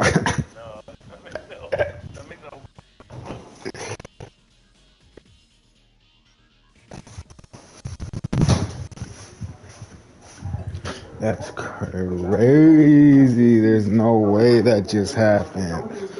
And my skin too. No, I see you've been putting in work with your rate though, so shit, it's making me want to play ranked after we're done. I gotta beat you now. All of which were extremely similar, since the only cards that could appear in the challenge were spells and air units, of which there were much less of back then, since Skeleton Dragons and Phoenix wouldn't come out until much later. Finally, we also had the Elixir Marathon, but this version of it pales in comparison to the later ones that include 7 times Elixir. Next is Season 11, the Dragon Spa, taking place in the Dragon Spa Arena. This month was also Supercell's 10-year anniversary as a company. Well, they should have added rank faster. And they also gave away 10,000 free It should have been out day one. They were going to that would have made it way different. On top of this, they had the Electro Dragon Draft Challenge, one 4-part challenge that was particularly interesting. That was the Elixir Marathon, consisting of ramp up, double elixir, triple elixir, and 7 times elixir. This was a really fun and interesting challenge, even if all of these are old game modes. Just having them available to play back to back makes it even better in my opinion. And they also brought back Mega Touchdown, which is a game mode I don't think gets enough credit. This season had a solid theme, solid new game mode, but a lot of the at the same time. It was a solid season, but I felt like it could have done a bit more. Number 35 is Season 31, which was celebrating Lunar New Year again, taking place in the That's a fast one. I think this season was definitely one of the worst when it came to challenges. First, we had the return of the Random Rage Challenge, which is okay, but in my opinion feels like a watered down super card. The second challenge is where I think it all went downhill, because it lasted 3 weeks. Now, you did need 45 wins to get through the entire challenge, but it was literally just 1v1 battles. But you could only use cards from certain arenas, and the further you got, the more cards you had access to. It was okay in the beginning, because a lot of cards were excluded, making the game feel much different to the point where it almost felt like you were experiencing the early arenas again. But the further you went, the more the game just felt like normal 1v1. There were some pretty decent rewards, I will admit though, including 30 gems and the Royal Mile chest. But the fact that this challenge took up practically the entire season, I think made it much much less interesting, especially if you're someone like me who finishes the entire thing in 2 days. The season ended off with a 2v2 Ring Rider Spawner Challenge, which was lazy, but having this type of challenge in 2v2 was actually quite fun, and I personally enjoyed it a lot. The meta this month, though, was very champion-heavy oriented. There was a lot of Archer Queen and Golden Knight especially. It was You're mine, and we belong together. Fuck. Season 15, the latest season to appear on this list. This season's theme was based around Clash-O-Rama, which is an old animated sketch comedy series made by Supercell. This season saw the introduction of the Knight's Evolution, which is definitely one of the most overpowered evolutions released to date. It did get an emergency nerf along with the nerf to the evolved barbarians later in the season, but both still remains to be very strong. We did get a few new challenges this season, but they were not well received. First, we got the Timeless Towers challenge, which was a mode where the towers would heal really fast, but have less HP. However, when this mode was first released, it was actually broken to the Princess Towers, which was the entire point of the mode. It was fixed in a maintenance break, and judging the mode based on how it was intended to be played, it was mixed in my opinion. The biggest con was that it was just too easy to tie. With the towers healing so fast, it could be difficult to take down towers, leading to a lot of draws. It was also very hard to come back in this mode as you were down a tower. But on the plus side, it encouraged a different style of play, where you could take one chip damage that you shouldn't, and made methods like spell cycling irrelevant. There was also a tick of feeling right at the last second, so you couldn't choose a win with tiebreaker by zapping a tower at the last second. There was definitely some flaws with this mode, but overall, I didn't hate it and thought it was pretty creative. We then saw the return of the Giant Rage Challenge, followed by a mode that allowed everyone to play with the game. The final challenge we got was a new Capture the Sparky challenge, where instead of capturing the Sparky to your side of the normal troop, it acted much similarly to Yeah, bruh. I was like, which combo do I do? I did a 1-2, and I was like, okay, he blocked the 1-2. So now I'm gonna do a 1-1. Yes, fuck. The Sparky in the middle could not be bad, and it was pretty easy to avoid the wrath of the Sparky, especially since everyone was just building decks expecting it. Overall, though, the game modes weren't too bad this season. One other notable thing that happened this season, though, was a Mega Minion mode appeared in the shop, which was the winner of a community contest a few months prior.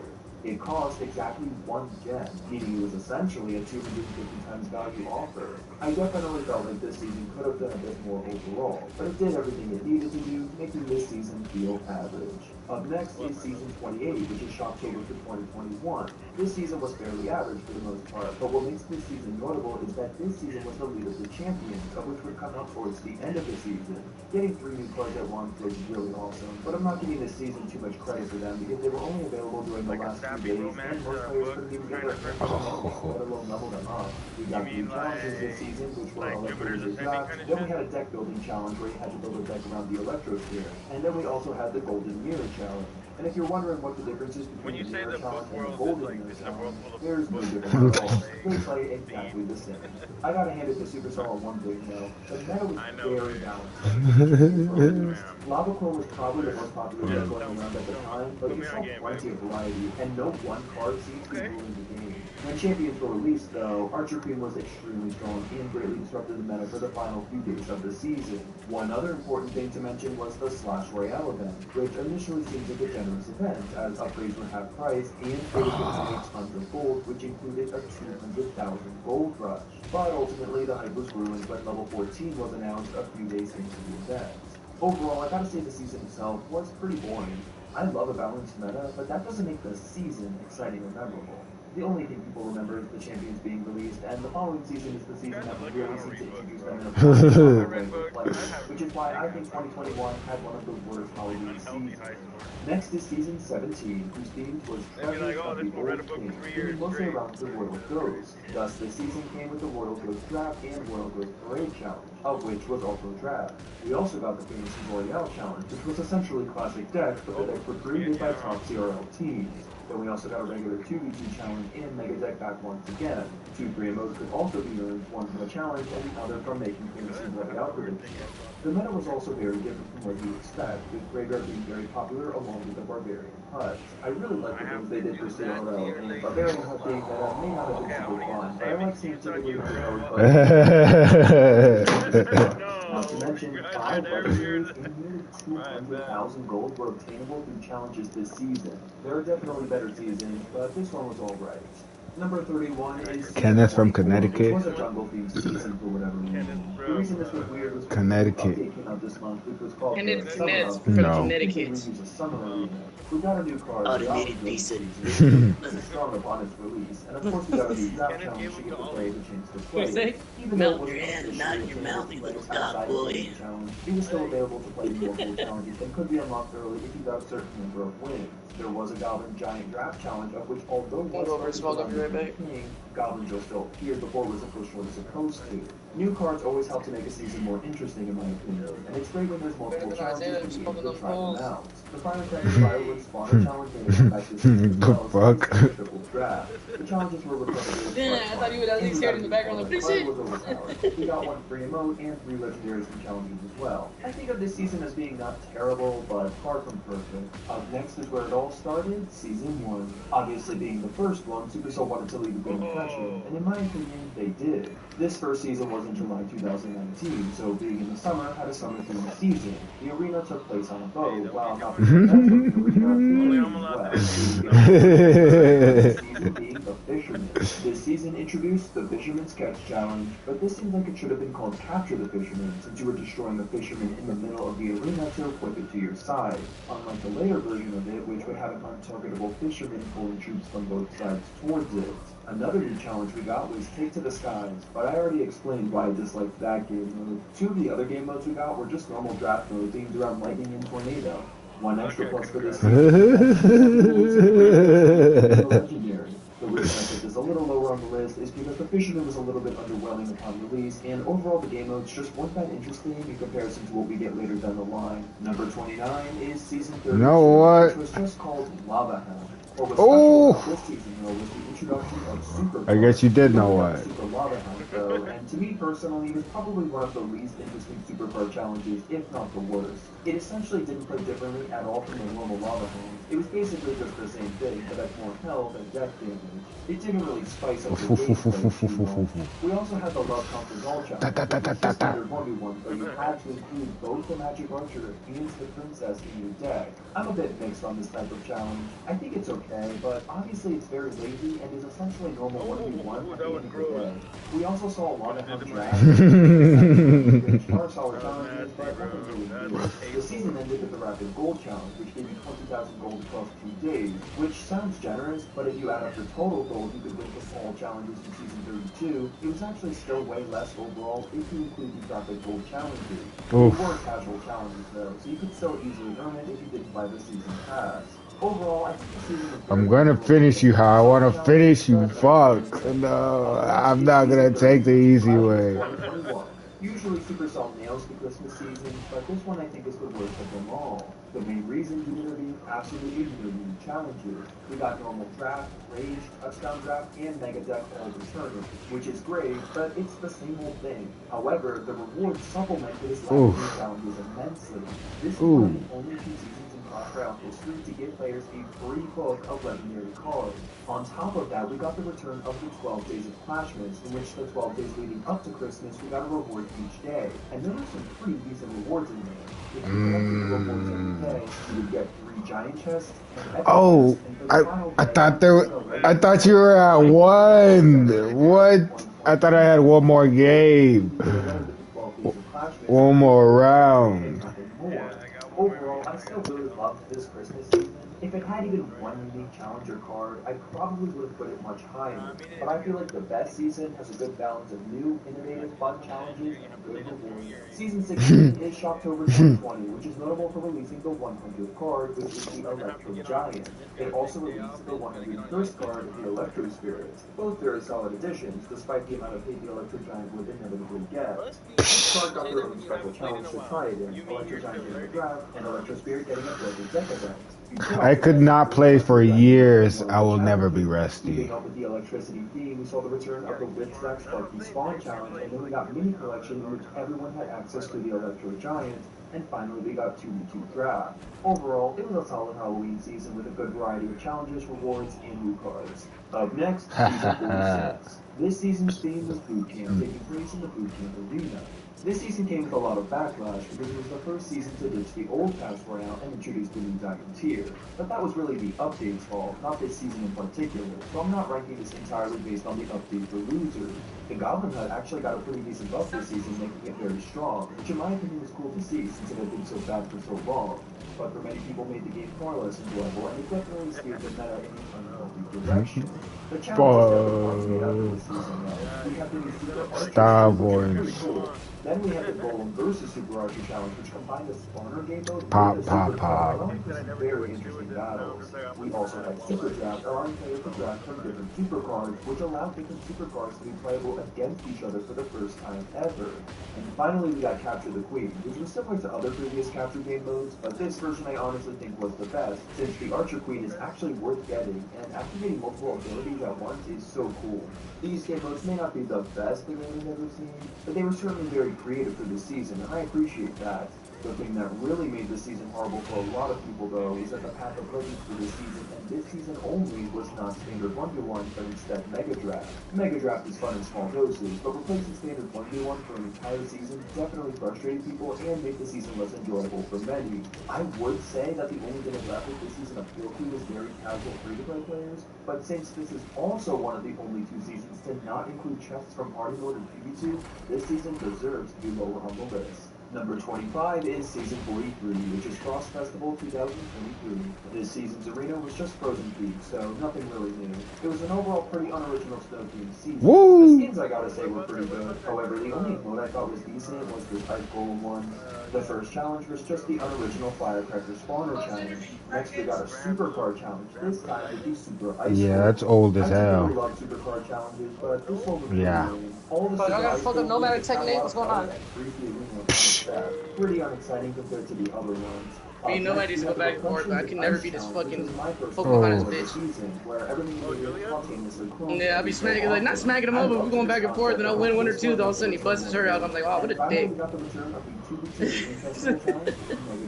I think the challenges were overall pretty decent this season. I can barely get her, like, how rank, bro, that's about it. Both global tournaments were second Wait. Something I think a lot of I used to know how to do Paul's, while. not Paul, Brian's fucking big combo.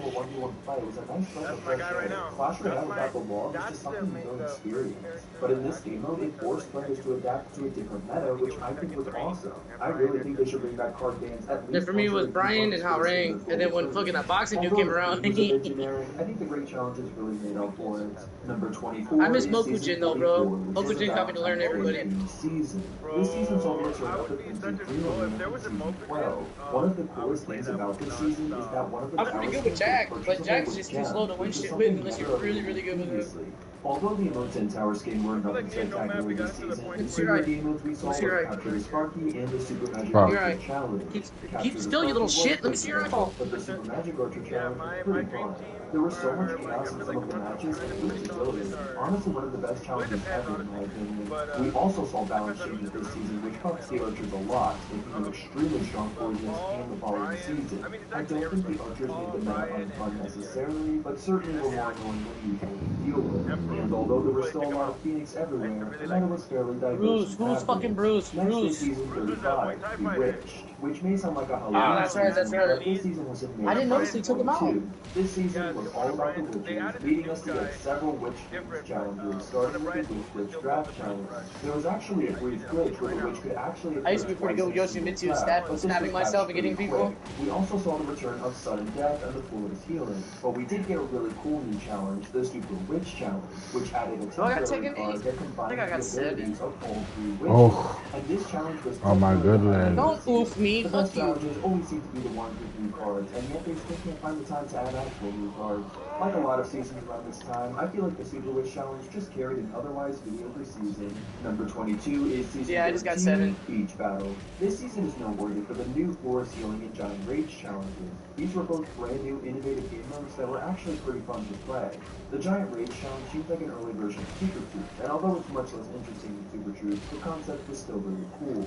You also had the Heal Spirit Sprint, which was your run-of-the-mill spawner challenge, but at least it was new. The 20-win challenge also came back this season, as well as Summer Sudden Death, which is just sudden death, along with the Fisherman's Catch, and for some reason, an Ice Wizard Draft Challenge. This season was actually the 1-year anniversary of Season 1, so they gave out the same gifts as they did in Season 1, which included the 5,000 Damn, good move on the bomb. but they replaced the legendary chest with a Lightning chest. Why do you have to do this, Greedy Cell? If you include the 20-win rewards for this season, though, you could win close to 300,000 gold and 4 legendaries. This season did everything it needed to do, but it's still not that memorable. Up next, we have Season 41. This season's theme is Silent Sanctuary, themed after the recently released card, the Monk. This is one of the coolest arenas I think the game has had. We got a bunch of Phoenix and Monk emotes this season 2 to celebrate them, and most of them are pretty good. The season started off with a regular draft challenge, where the gimmick was that there were to the left. Then you had the Monk challenge, which lasted 11 full days. And this was just normal 1v1, but it allowed everyone to try the Monk. On the plus side, it was 100% casual, and did give everyone who completed it a free emote. It honestly almost felt like a super card challenge, because the Monk was incredibly overpowered during this time, as it was only 4 elixir and not that much different from the 5 elixir Monk we have today. Oh, I pressed the wrong button. So Triple Justice stopped back in its place. Another spawner challenge, this time with Phoenixes. Yes, you are silently. I even feel the pressure. Meaning a lot of players either didn't have them or couldn't level them up. If you were a casual free-to-play player, it wasn't a fun game for trophy pushing. I think the best thing this season had going for us was that you could obtain 4 emotes for free. One of these emotes is the Ultimate Champion emote though, so although you could technically get it for free, you probably weren't getting there without a max level Phoenix or Monk.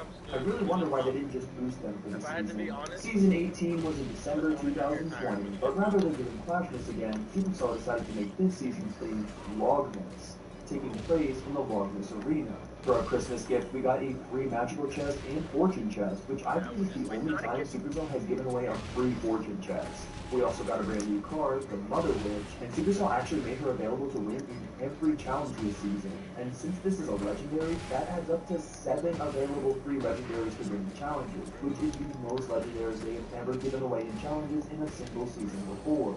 Of course, so we got the Mother Witch Draft Challenge, which is probably the best challenge for a new card to get. We also got the Happy Loveless Challenge, which was just a return of the Lumberjack Rush Challenge, and the Holiday Hogs Challenge, which was just a the Hog Spawner game mode, as well as classic decks. But the real challenge highlight this season was the 2020 Rewind Challenge, which was a compilation of all the new game modes from 2020. This included 8 different challenges. No, they're getting a little excited and fucking folks have fucking sensitive eye sockets, bro. Fucking, she's already popped her eyeball out twice. Yeah, one was kept on trying to eat my dog's food. My dog nipped her. Like not hard and like grabbed her, and he just nipped her, and her fucking eyeball came out, dude. Yeah, and I thought, I was like, dude, is she biting her hard? I was like, no, it's just pugs are known to shallow eye sockets. I was like, no way. She's like, yeah, so you gotta be careful. I was like, okay, no problem. This change was unanimously hated by the community. And then last night, out of nowhere, there it was a few days ago. I was real drunk too, bro. Fucking, it was like at 1:30 at night, dude. Fucking, I heard like a weird ass like, what's that? Apparently, my dog flinched in the middle of the night because Chica did something and she nipped her again. Fucking eyeball came out. And dude, like the whole next day, she was like real nervous around me because she knew I was pissed. Last time she got a little nervous and eventually warmed up, but dude, she was like all day just like nervous and scared. Because she knows like, dude, she fucks up again, we might just fucking send her back. I don't want to do that. I think it's just the little dog is always instigating shit. But on the way there, dude, I was drunk as fuck. Yeah, you gotta try it. Fuck. Last time it cost us $2,000, bro. They put her eyeball back in, sewed it shut, gave her medicine. I was squirming on the way there. I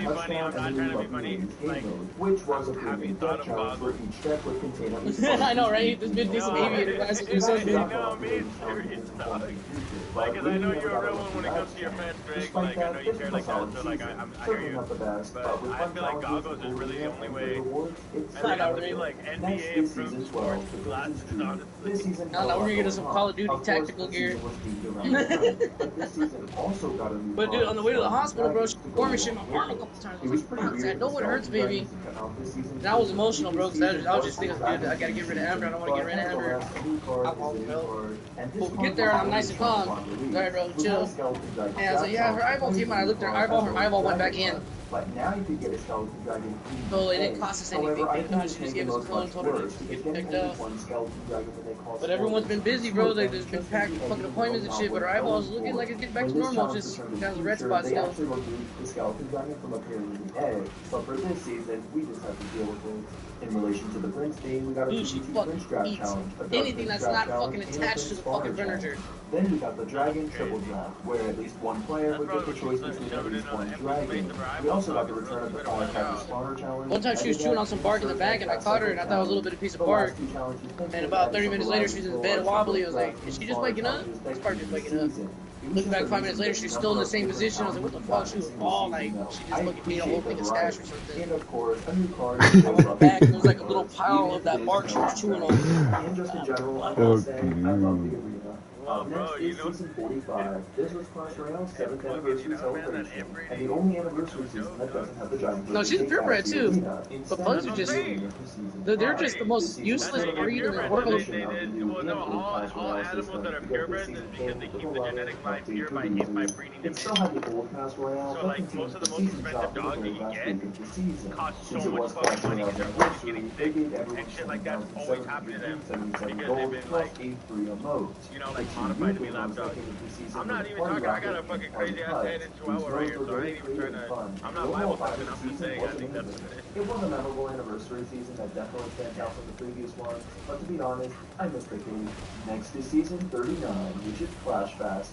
I have mixed feelings about this season. We got a new arena, which in my opinion is one of the ugliest arenas we've gotten yet. I understand the tiles were meant to be more distinct to make it easier. Oh my goodness, are you using mouse and keyboard? What's going on with my aim right now? Generous with the cosmetics this season, though, as you can win I thought it was Splitgate, bro, but now it's a fucking skill issue.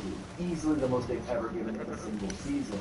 They also gave a free talent skin for the PCRL. Yeah, Splitgate's tight, bro. I can't get used to the fucking aiming though, bro. That shit is like mad weird to me. Game modes with very little rewards.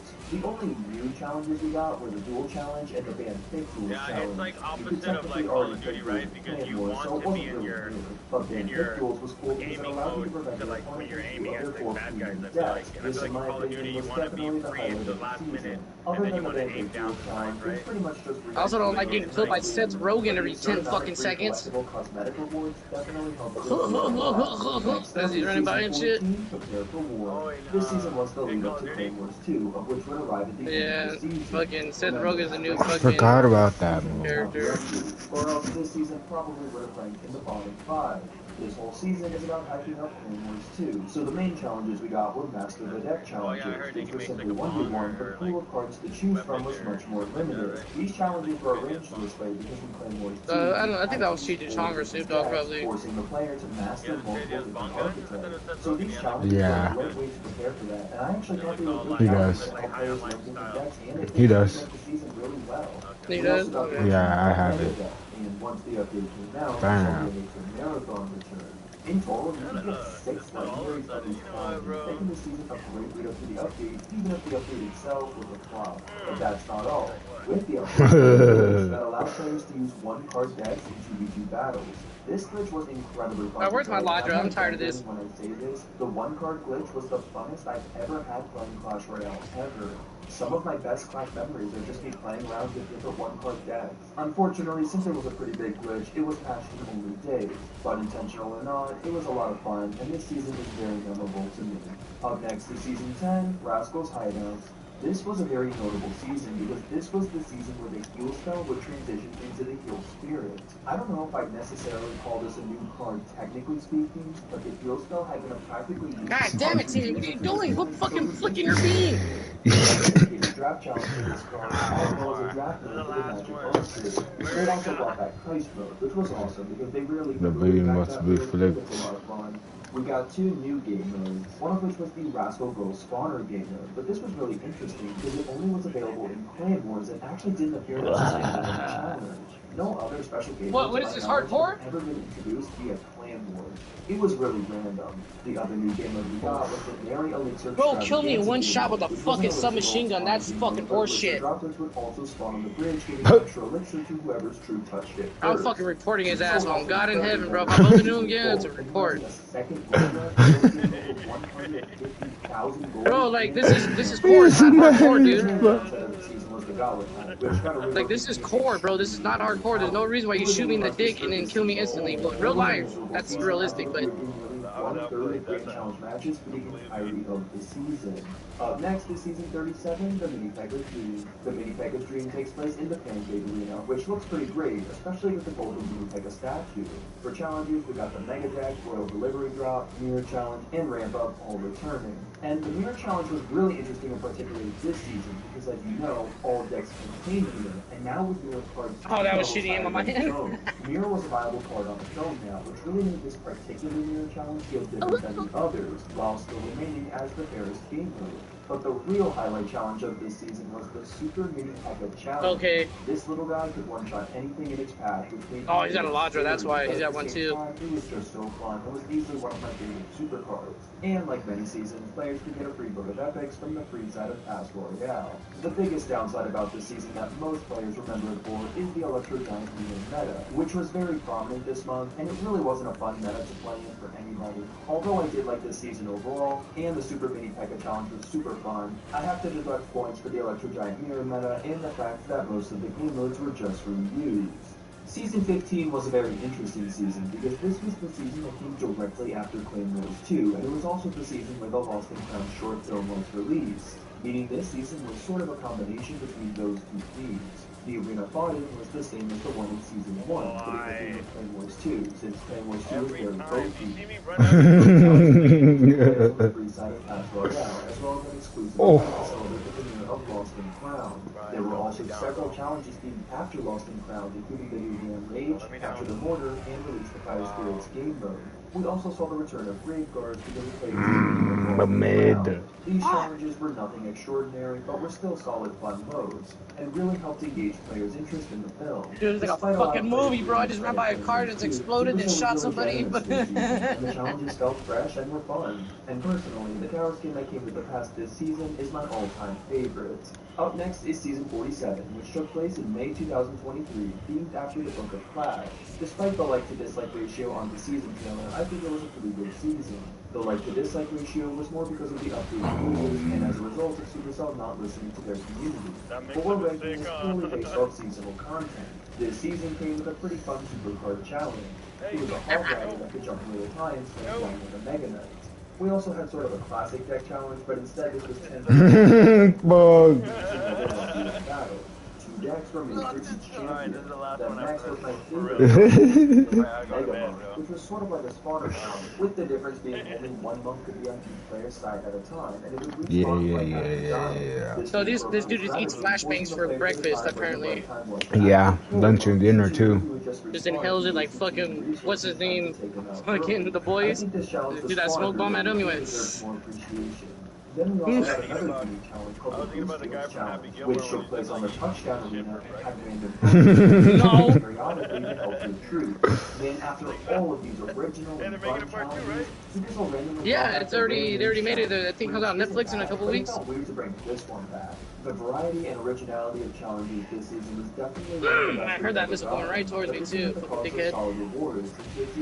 Nice. If you beat all the challenges, you could get decent rewards, but it was still much worse than being successful in earlier seasons. As for the meta this season, it was certainly very interesting. This deck in particular was everywhere. Goblins, Goblin Hut, and Phoenix were all very powerful cards. The reason this season is as high as it is because it has some of the most original and unique challenges of any season, which is a big plus for me. Next is Season 29, which is the first full season after Champions were released, meaning this season was all about them. We got one challenge dedicated to each champion, which was a good chance for players to play with all of them. Let alone level up if you weren't spending money. You could learn a mode from each of these three challenges, as well as No way, at the last minute I dropped it. And that's in addition to the Book of Rares that could be earned for free on the free tier of Pass Royale. And on top of all of that, they had a 200,000 gold rush. Now, some of this was likely to help appease a lot of angry people who were upset at level 14, to help mitigate some of that lost progression. But I gotta give credit where credit's due. It's certainly better than adding a new level while nerfing every single form of progression. We also saw the return of Triple Elixir and the 20-win challenge. The challenges were pretty solid, which is pretty easy to do when you release 3 cards at the same time. Even in the 20-win challenge, you could still play with champions even if you didn't have them unlocked, and you didn't have to worry about being under-leveled anymore, as Supercell had recently changed, turning in standard rules to where even if you're under-leveled, you would play on an even playing field now. This was a fun season to experience a lot of new content without having to pay. Golden Knight and Archer Queen were both pretty overpowered this season though, so the meta was practically revolving around them. This definitely made it tough for free-to-play players to compete on ladder. Oh, I should have just did it again. Next is season 48, which is the same month that Evolutions were released. So obviously the season was based around them. The season took place in the new round. We got to fire custom battle music to accompany it, which is something we don't get often. Leading up to the update, we got the Rock Barbarian Challenge, which kind of reminds me of the Fisherman's Catch, but instead of killing troops randomly, it gives me right troops the Rage Effect randomly. Then we got the Barbarian Spawn Challenge back again, which I believe was a reference to the elite levels. Get it? Oh yeah, elite Barbarians, elite levels. Yeah. Once the update came out, we got 4 new evolved cards, each with their own passionate challenge. And at the end of each challenge, you would get a free wild shard, which is quite generous considering what they're pricing them at. Getting 4 evolved cards at once was a lot of content to enjoy the rest of the season with, and as controversial as the update itself may have been, the season's I was out of ammo, I was using my pistol. Even if the Royal Giants and Fire Special were both ridiculous in their evolved states. Next is Season 6, which is Clashmas 2019, where we got the release of the Battle Boomer, which was a fairly balanced card, but worked a little too well with the overpowered Elixir Golem, causing a heavy Elixir Golem killer for this season. Despite the frustrating meta, the Clashmas Arena was beautiful, and we got some cool special events. A notable one was the 20-win Triple Draft Challenge.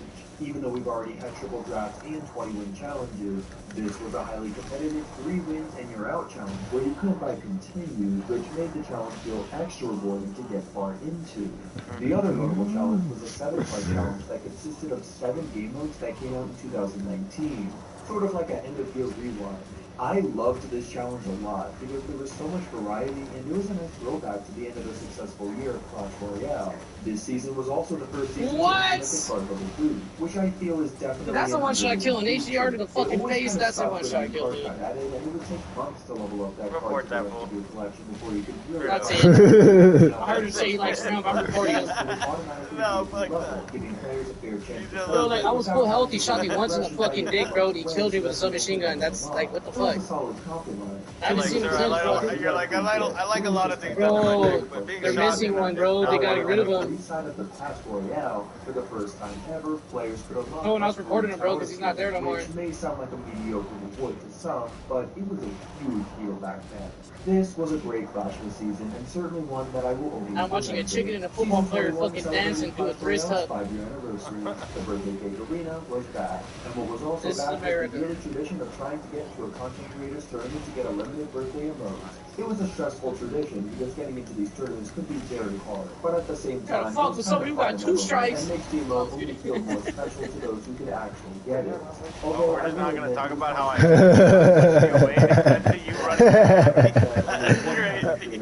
I was wondering what was gonna happen if I was gonna be able to catch it.